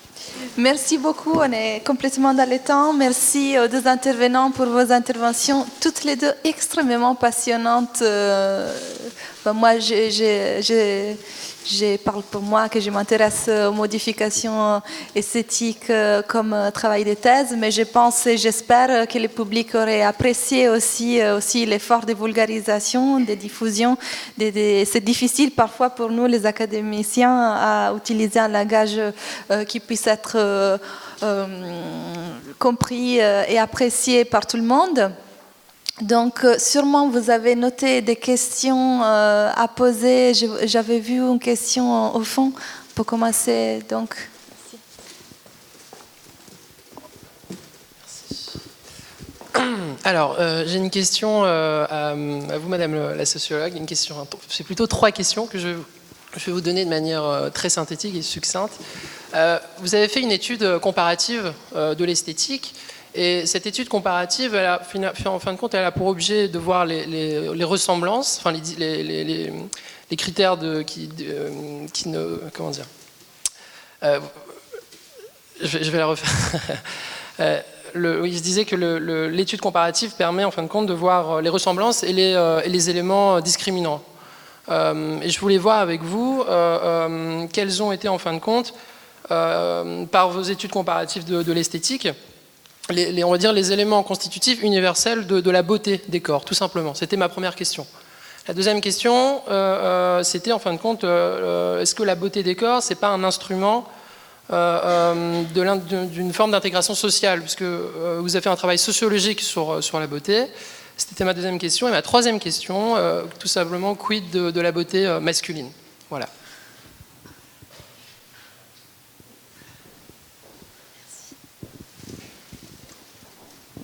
Merci pour ces 3 questions. Je vais commencer par la dernière, si vous voulez bien. On me pose souvent la question, et je me la pose souvent, la beauté masculine. En fait, j'aurais pu faire aussi effectivement des entretiens avec des hommes. Mais j'ai trouvé ça compliqué, en fait, de rentrer dans l'intimité. Enfin, je me sentais pas capable de le faire, en fait. Voilà. Je pensais, mais c'est sûrement que c'était plus compliqué pour moi de rentrer dans des familles par les garçons plutôt que par les filles. Notamment parce que j'avais l'impression que pour les jeunes garçons issus de l'immigration, les choses étaient plus compliquées quelque part que pour les filles. En tout cas, ce qui me frappait, c'est que les filles dans mes cours étaient vraiment sur des parcours de performance et d'intégration, alors que parfois les garçons étaient plus en difficulté. Voilà. Et que quand je posais des questions sur l'esthétique, les garçons avaient des réflexes de mise à distance. Donc j'aurais pu y aller. J'ai interrogé quelques hommes en Allemagne, mais c'est un peu différent. Parce que c'était surtout des franco-allemands. Donc c'est un peu, finalement, c'est intéressant. Mais, et chez eux, il y avait ce balancement aussi de est-ce que je suis français, je me rappelais de l'un qui me disait mais je suis jamais 100% quelque chose. Je suis en France, je suis pas 100% français, et je suis en Allemagne, je suis pas 100% allemand. Mais bon, voilà. Donc voilà, je ne me suis pas sentie légitime de travailler sur les garçons, j'aurais pu le faire, mais je ne l'ai pas fait. Alors la deuxième question, beauté, corps, régression. Ouais, il y avait ça dans les rituels de reculturation, il y avait un peu de régression, c'est-à-dire de se retrouver... alors, est-ce que j'appellerais ça de la régression ? C'était pas forcément... Oui, c'était une forme de retourner dans un endroit où j'étais protégée. Si je réactive un rituel de beauté qui m'a été transmis, là, je me sens protégée. Je me sens dans un lieu sensoriellement où je suis pas agressée. Il n'y a rien qui m'agresse, je suis protégée. Je suis protégée par un produit un peu magique. Le beurre de karité, par exemple, c'est un produit magique. Le monoi, c'est un ingrédient magique. C'est des médicaments de l'âme, hein, vraiment. Il y en a une qui le dit, mais plusieurs l'ont dit. Si je peux me retrouver avec ma sœur pour faire une séance de hammam dans sa grande baignoire, voilà, on va se mettre de la musique orientale, on prépare le truc, on va demander à quelqu'un de nous ramener de l'huile d'argan du pays. Voilà, on va faire vraiment... Donc oui, c'est de la régression, mais c'est une régression qui permet de se retrouver et d'aller plus loin. Donc c'est se recentrer sur soi. Ouais, se recentrer sur soi pour pouvoir aller affronter le regard des autres, souvent. Qu'est-ce qu'il y a d'universel ? Dans la beauté des corps, je pense que ce qui est universel, c'est qu'on a besoin du regard des autres et qu'on est en interaction permanente et que, il y a des études qui ont été faites par des psychologues qui montrent que se sentir bien et belle dans le regard des autres permet de construire son estime de soi et permet du coup de construire son succès interpersonnel. Donc je pense qu'il y a ça d'universel. Donc le regard qu'on pose sur soi, ça c'est quelque chose d'universel. C'est plus ou moins fort. C'est vrai qu'à Berlin, le regard est très différent du regard qu'on peut avoir à Strasbourg ou à Paris, mais il y a quand même le regard. Et quand le regard a tendance à exclure, et du coup, ça crée des mécanismes de surinvestissement dans certaines pratiques pour attraper ou pour dépasser ou pour renvoyer quelque chose qui permet de quand même avoir un regard positif sur soi. Voilà, je ne sais pas si j'ai répondu aux questions. Je peux rajouter sur le côté universel. Moi, je vais encore plus loin dans mon expérience. Ce qui a vraiment d'universel, c'est l'esthétique. L'esthétique, c'est le dernier. Pour moi, c'est le dernier langage. C'est le premier et le dernier langage qui est universel. C'est-à-dire que la non-différence, pas l'esthétique au sens où vous allez faire des pratiques qui vont vous individualiser par votre esthétique, par votre look, etc. L'esthétique au sens de non-différence, c'est-à-dire que vous naissez avec une certaine norme, entre guillemets, je ne sais pas ce que c'est la norme, mais vous naissez avec une norme. Moi, j'ai trouvé dans la malformation congénitale, dans la brûlure, dans le traumatisme du corps, vous faites passer le patient dans un autre monde, et donc ce patient revient dans le monde par la non-différence. L'esthétique, c'est-à-dire le corps normal ou beau, et pour moi, le langage le plus universel, pour être clair, quel que soit le pays du monde où vous allez, en tant que chirurgien, quand je répare un bébé, un enfant, etc., il n'y a pas besoin de parler. Vous regardez la maman, vous regardez le regard de la maman, elle a compris. Vous avez beau, quels que soient les pays où vous allez, cette reconstruction de l'esthétique est un langage universel, et c'est dans notre domaine, c'est le langage, le premier langage, pas besoin de parler en arabe, en français, en africain, pas besoin de parler, on se comprend sur ce. Pour moi, c'est le côté peut-être universel qui est le corps. Bonjour. En fait, je voulais rebondir sur la question de monsieur, parce que j'avais la même question par rapport au rituel de beauté masculin. Moi-même, j'ai fait une thèse sur la coiffure, justement, et ce qui m'avait interpellée au début, c'était de voir que les hommes étaient ignorés, en fait, alors qu'ils ont beaucoup de pratiques qu'on peut observer, et que, au début, j'avais aussi eu cette forme de timidité où je n'osais pas trop aller vers eux, mais en fin de compte, je me suis rendue rapidement compte qu'ils étaient assez ouverts et qu'ils parlaient assez facilement de leur rituel de beauté, mais que surtout c'était aussi important pour eux que pour les femmes. C'est-à-dire que par exemple pour la coiffure masculine des Africains d'Afrique centrale ou d'Afrique de l'Ouest, ils allaient aller par exemple sur une coiffure beaucoup plus souvent que les femmes, une fois par semaine, voire toutes les 2 semaines. Et que beaucoup de leurs pratiques étaient aussi en fin de compte impactées par leur origine ethnique ou par leur origine géographique, comme par exemple pour la longueur des cheveux, où on n'a pas la même notion de la longueur de cheveux qui est convenable chez un homme africain par rapport à ce qui est convenable chez un homme européen, par exemple. Donc, du coup, j'aimerais bien savoir si ça vous intéresserait de vous intéresser un petit peu plus au rituel de beauté masculin, parce que c'est très, très intéressant.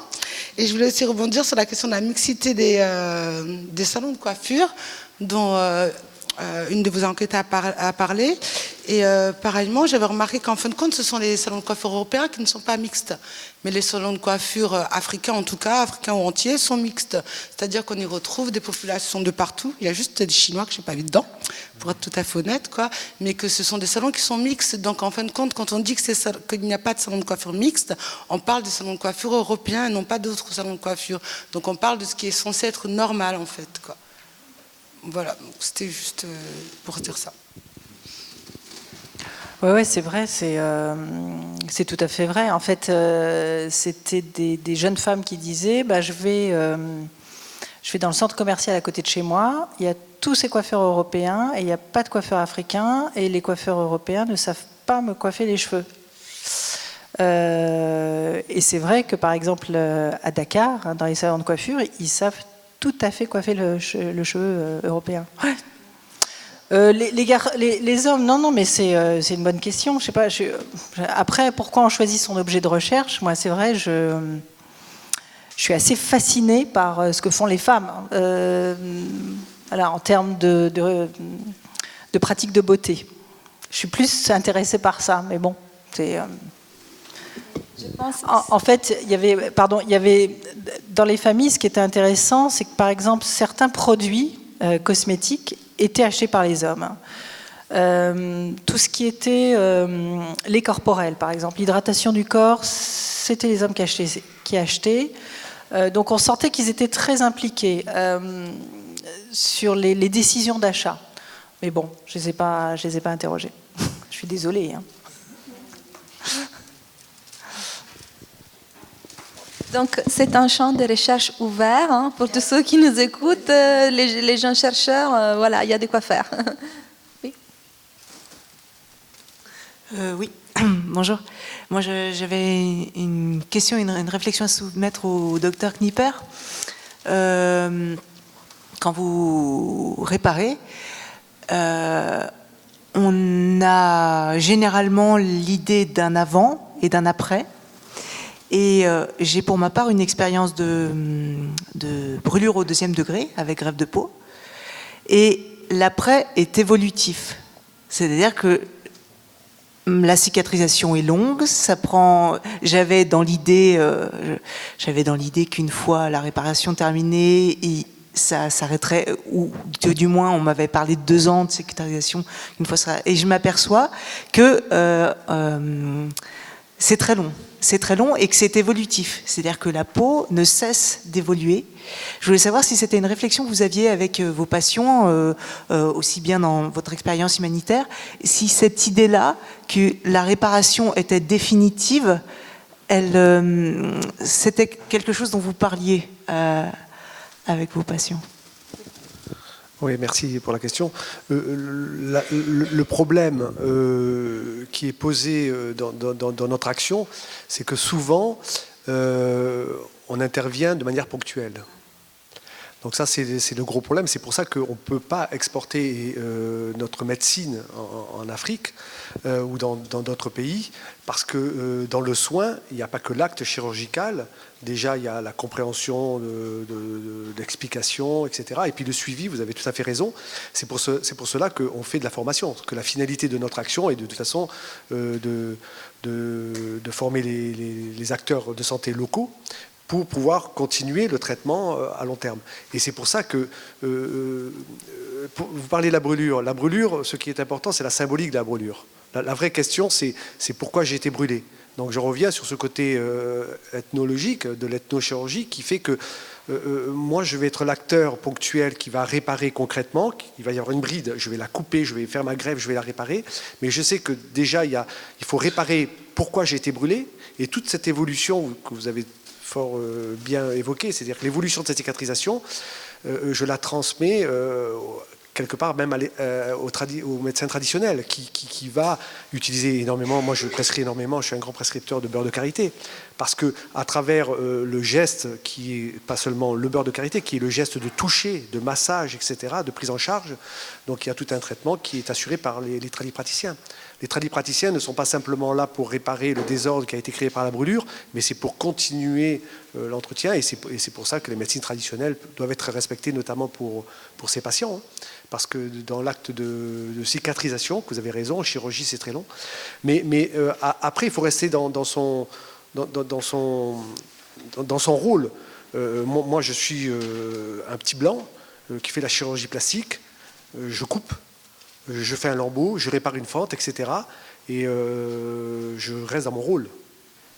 Vous avez raison, la cicatrisation est longue. Et puis, vous savez, il n'y a pas que la cicatrisation cutanée, il y a la cicatrisation qui est... Et pour ça que la vraie cicatrisation, c'est la cicatrisation de l'histoire, de la brûlure.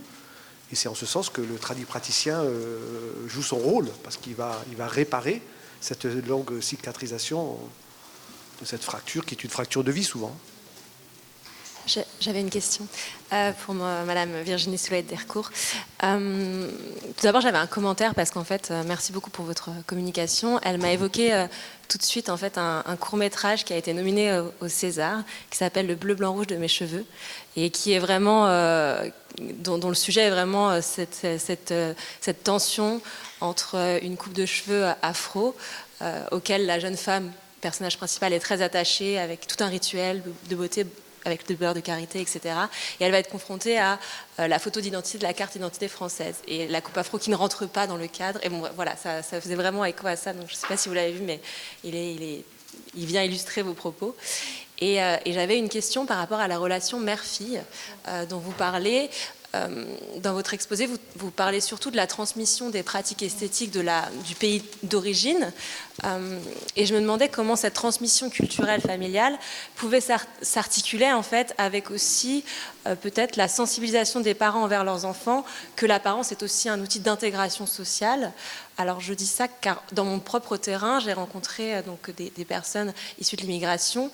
Et ce qu'elle me disait, c'était combien leurs parents leur avaient dit « tu es le porte-drapeau, il faut que ton apparence soit irréprochable » et qu'il y avait aussi cet aspect cette tension entre on transmet toute la culture du pays d'origine, mais il y a aussi cette idée d'intégration et comment justement ça se conjuguait.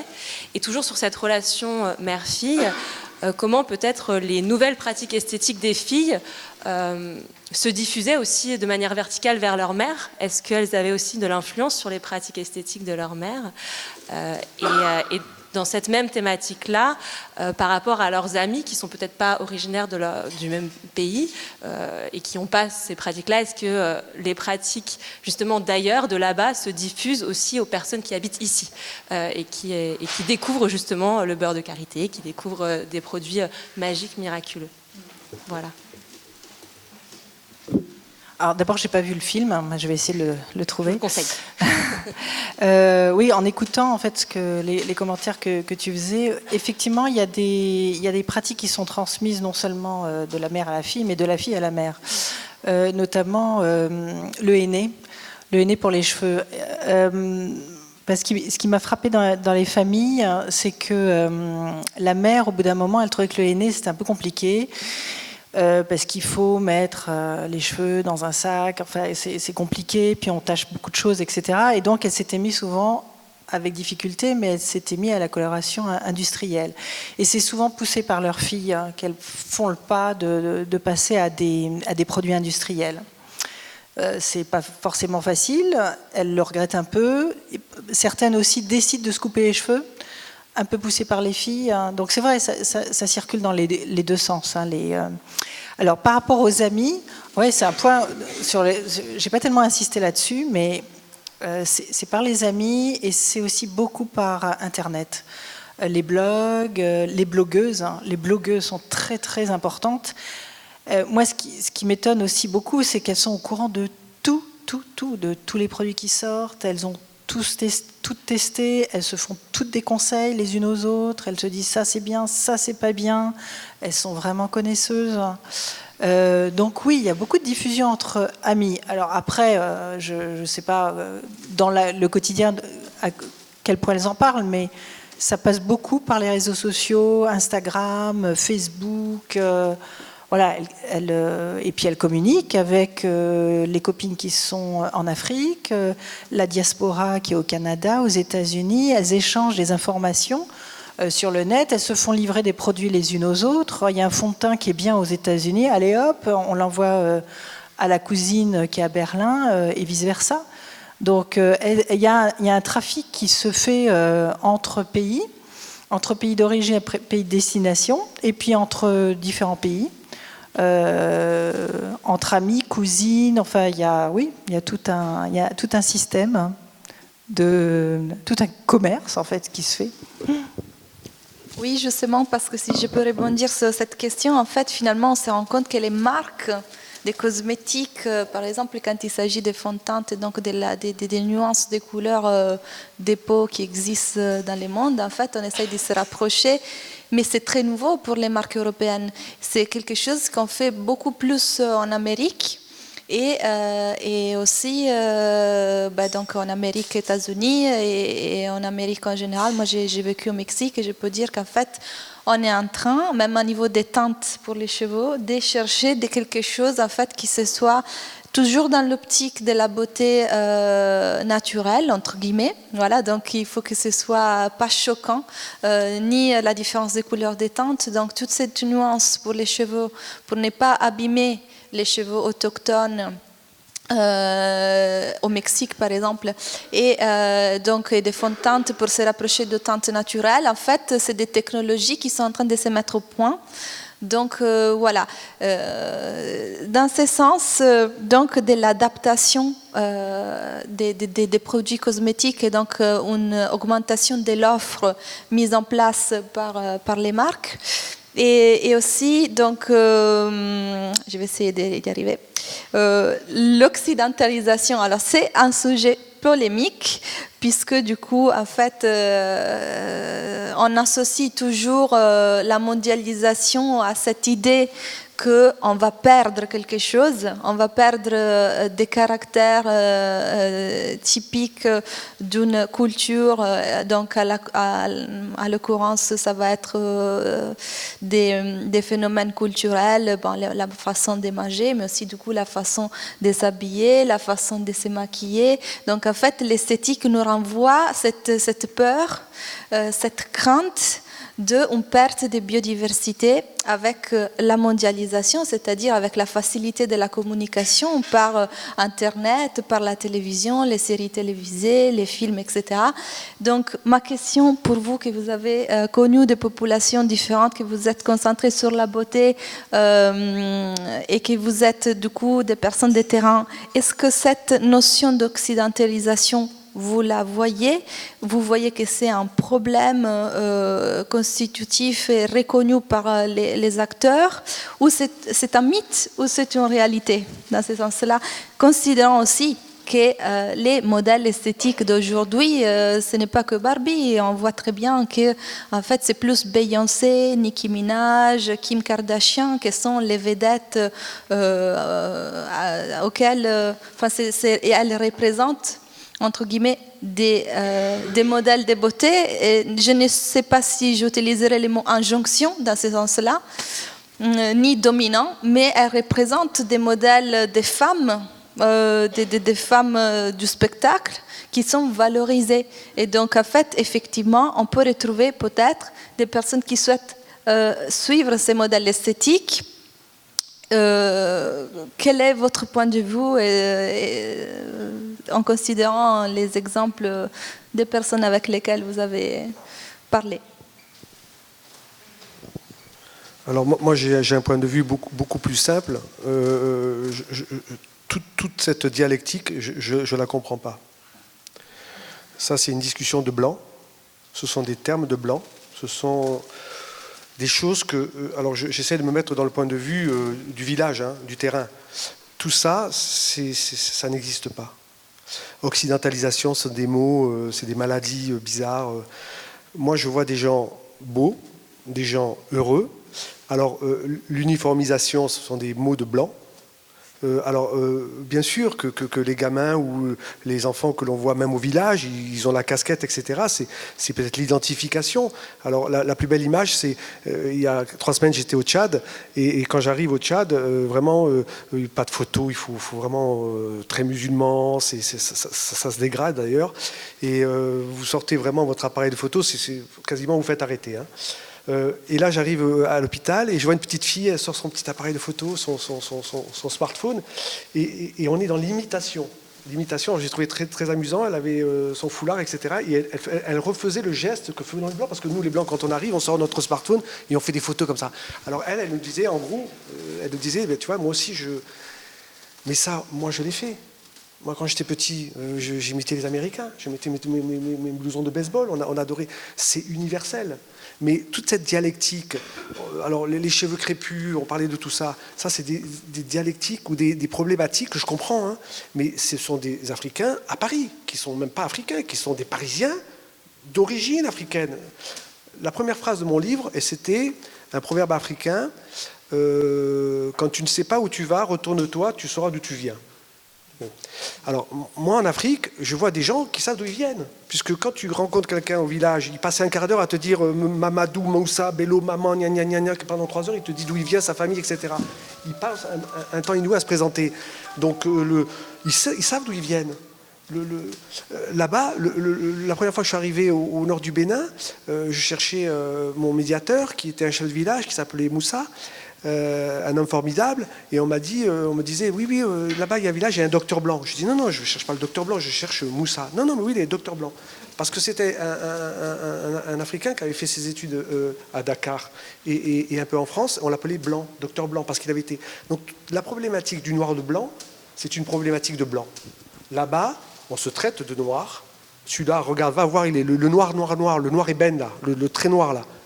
Donc nous, on est là, Ce que je veux dire, c'est que toute cette dialectique est importante, mais je pense que sur le plan nosologique, il faut être précis. Quand on parle des Africains, et on parlait de l'esthétique tout à l'heure, qui est un domaine passionnant, c'est une catégorie bien précise de Parisiens, etc. Juste pour l'anecdote, moi en consultation, pendant des années, je suis dans le 12e arrondissement et je voyais beaucoup de populations africaines. J'étais dans tous les réseaux pour même les migrants, etc., qui étaient en situation illégale pour les soigner, etc. Et chaque fois que je voyais les Africains, je leur disais d'où tu viens, etc.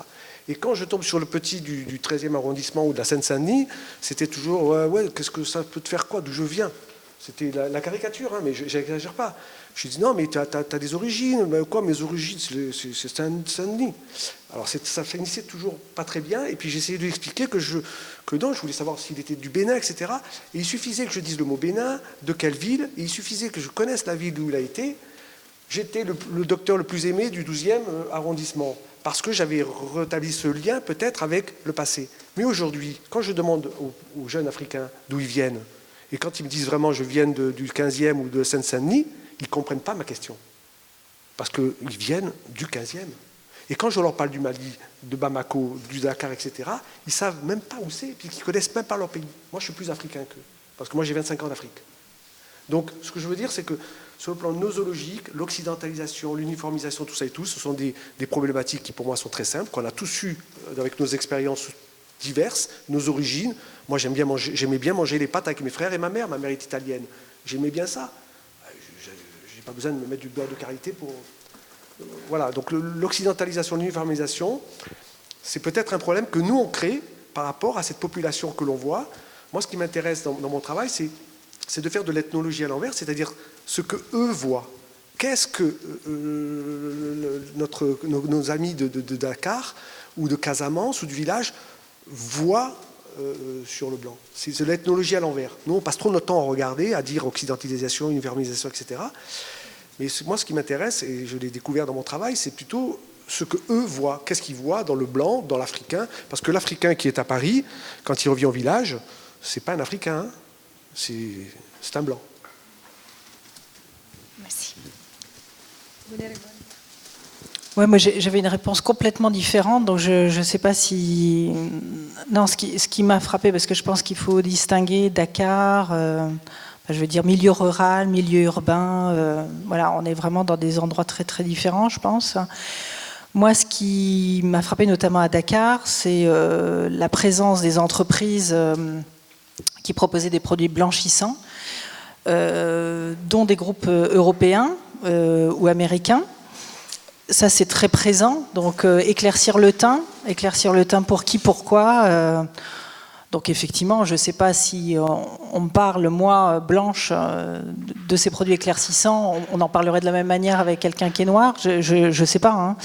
Mais je ne sais pas si c'est de l'occidentalisation, parce qu'avoir un teint clair ou plus clair, ou nous, plus foncé, c'est quelque chose qu'on recherche des deux côtés, finalement, d'être entre les deux, d'être pas tout à fait noir ou pas tout à fait blanc. Mais par contre, ce que me disaient mes jeunes femmes de 18-25 ans, c'est qu'elles disaient, bon ben voilà, je vais au marché H&M parce que c'est un marché moderne où il y a des trucs américains. Voilà. Alors, il y en avait une qui portait un turban qu'elle classait dans la catégorie américain-occident. Et puis par contre, elle mettait un tissu traditionnel, un pagne traditionnel, et elle disait, ben voilà, moi c'est ma façon de mélanger les deux. Donc je ne sais pas si elle avait les mêmes catégories occidentales et pas occidentales, mais elle disait, bon ben voilà, là j'ai envie de ressembler plutôt à ça, donc je vais dans ce marché-là. Et puis par contre, je regarde des séries nigérianes, et dans cette série nigériane, il y a ce look-là qui me plaît. Oh mais je vais dans la rue, je vois une femme, elle s'habille comme ça me donne des idées, je vais voir le tailleur, je lui montre une photo. Donc elles sont tout le temps en train de bricoler des trucs. Moi ce qui me frappait à Dakar, c'est leur énorme créativité. C'est-à-dire, elles prennent un truc sur Internet, elles voient quelque chose dans la rue, ensuite il y a une copine qui leur parle d'un nouvel mannequin, etc. Donc elles font leur mélange elles-mêmes, et c'est ça que je trouve intéressant, moi.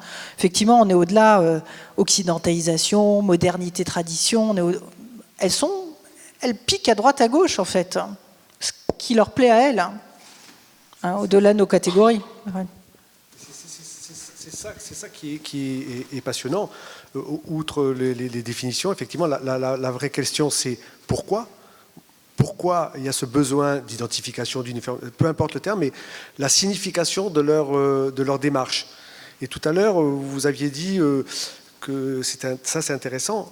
Est-ce que ce maquillage est un lien avec le pays à travers les produits? Ça c'est une problématique très intéressante, je trouve. Est-ce qu'on trouve dans l'achat du beurre de karité un lien avec le pays sur le plan, et vous avez évoqué le problème de l'ethnopsychiatrie. Est-ce que ça peut être un médiateur? Alors la seule chose qui, moi, m'interpelle, c'est que dans l'ethnopsychiatrie ou dans l'objet rituel qu'on utilise dans la médecine traditionnelle, c'est pour relier le visible et l'invisible. Donc l'objet qui sert de média relie l'invisible. Là, c'est pour relier au pays. Et les produits, lui, c'est l'esthétique. L'esthétique, c'est le visible. Donc c'est un peu perturbant pour moi. Est-ce que cet objet de maquillage est un lien avec le pays? Je ne sais pas. C'est une vraie question, c'est une vraie interrogation, et ça reste passionnant. Est-ce qu'à travers le maquillage ou le produit, le blanchiment, on veut s'identifier, retrouver quelque chose? Je ne sais pas. Ça, c'est une vraie problématique. Je pense que blanchiment, c'est vraiment quelque chose d'autre. Hein. Non, le beurre de karité, c'est vraiment un médicament de l'âme, enfin, c'est du visible et de l'invisible. Hein. Ça me fait du bien à la peau et aux cheveux, et en même temps, ça me fait voyager. Tous les produits de maquillage ne sont pas des omnibus ou des TGV vers le pays d'origine, mais ça se place sur certains produits, en fait, pas forcément tous. Oui, tout à fait, ouais. Oui, non, mais ce serait le rassoul pour des femmes d'origine marocaine. Il y a différents ingrédients qui sont comme qui donnent accès, c'est une fenêtre ouverte sur autre chose, hein, et qui sont à la fois des textures, des odeurs, des sensations, et qui vont faire que le corps se sent mieux, en fait. Je ne sais pas s'il est plus beau, mais il se sent mieux. Est-ce qu'on peut voir ça aussi en lien avec la tradition et la transmission? Parce que par exemple pour le beurre de karité, ou par exemple pour nous l'huile de coco ou l'huile de palme, ça va être aussi des choses qu'on nous a appris, un habitus qu'on a depuis l'enfance, qui n'est pas forcément lié au fait d'être né quelque part. On peut très bien être né ici, mais si depuis la naissance on vous enduit le corps de beurre de karité, il est peut-être tout à fait concevable qu'après, une fois arrivé à l'âge adulte, ce ne soit pas l'ailleurs qu'on recherche, mais tout simplement une forme de sécurité affective qui existe déjà et qui peut exister ici, comme pour le Nivea. Par exemple, le Nivea, c'est quelque chose qu'on utilise beaucoup au Cameroun, mais c'est pas très camerounais, quoi.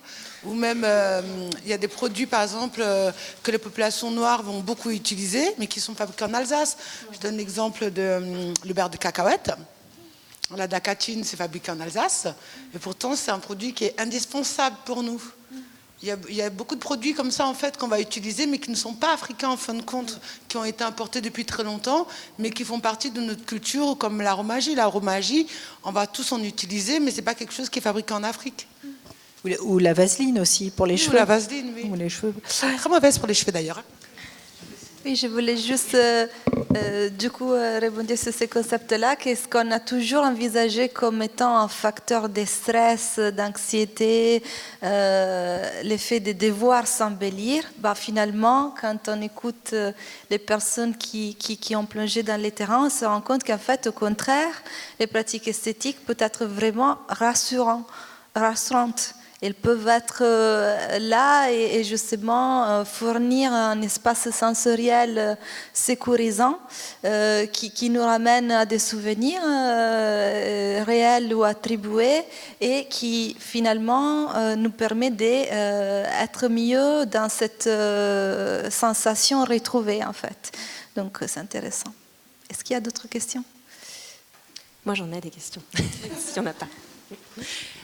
J'avais une question pour le docteur Knipler par rapport en fait aux apports finalement de vos missions humanitaires sur vos pratiques et votre relation dans votre cabinet parisien avec vos patients et patients français qui n'ont pas du tout, vous dites, les mêmes attentes, mais est-ce que justement le nouveau regard que vous avez pu porter sur la chirurgie esthétique humanitaire a pu faire évoluer votre métier ici, vu qu'on est dans la terminologie ici et ailleurs à chaque fois. Voilà. Tout à fait. Oui, très, très bonne question.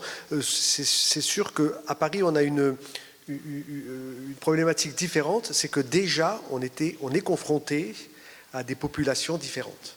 Donc déjà, l'ethnopsychiatrie d'ailleurs est née dans les hôpitaux parisiens, avec le centre d'Évreux. Ce sont des gens formidables qui se sont intéressés à l'autre, et ce sont des gens qui venaient avec des crises psy aux urgences, et ils ont, eux, créé l'ethnopsychiatrie, c'est-à-dire écouter l'autre avec un autre langage.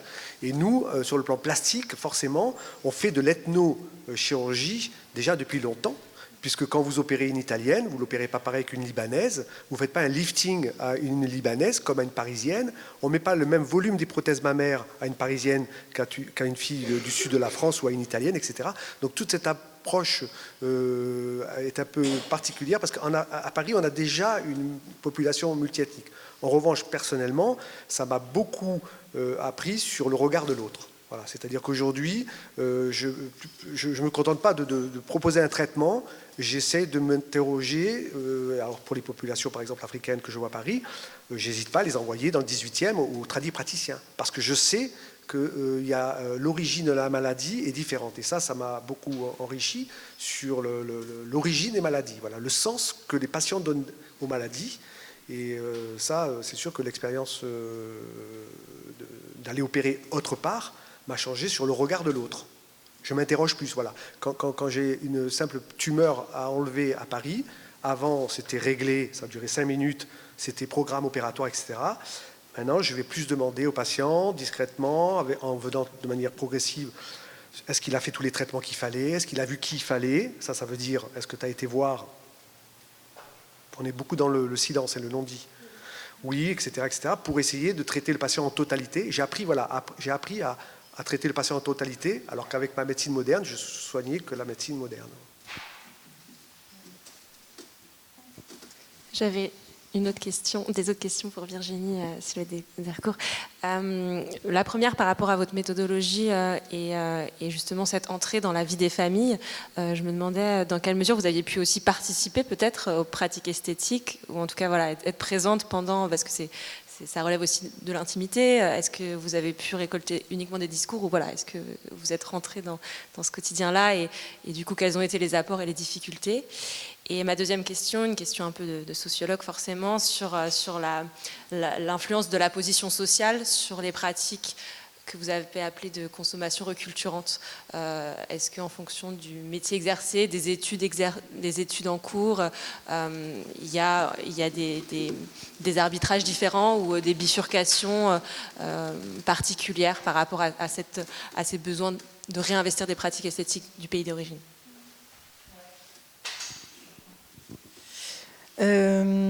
Alors sur les pratiques dans les familles, alors il y a des pratiques que je ne pouvais pas assister parce que par exemple dans la famille kurde, il y a une pratique qui est vraiment importante, c'est le gommage du corps. Donc ça, je ne pouvais pas être dans la douche avec les jeunes femmes, mais elles m'ont montré les gants. Voilà, les gants qu'elles ramenaient du pays, et c'était ces gants-là et pas d'autres, et ça, elles l'ont maintenu. Première génération et deuxième génération. Sur le monoï, la bouteille que vous avez vue, là, donc j'ai eu un petit massage au monoï. C'est vrai que ça sent très fort, mais c'est très agréable. Voilà, c'est les deux. Je ne pouvais pas me faire des tresses. Le beurre de karité, non, on m'en a donné, mais je l'ai jamais utilisé en fait. Je peux pas dire sur la position sociale. J'ai pas suffisamment d'éléments. Je suis dans du Cali, donc je ne peux pas dire il y a 30% des femmes qui sont de telle position sociale. J'ai pas des échantillons suffisamment importants. Je trouve personnellement que ce serait vraiment aller au-delà. Ce que je sais, c'est que les femmes que j'interroge, elles sont de milieux plutôt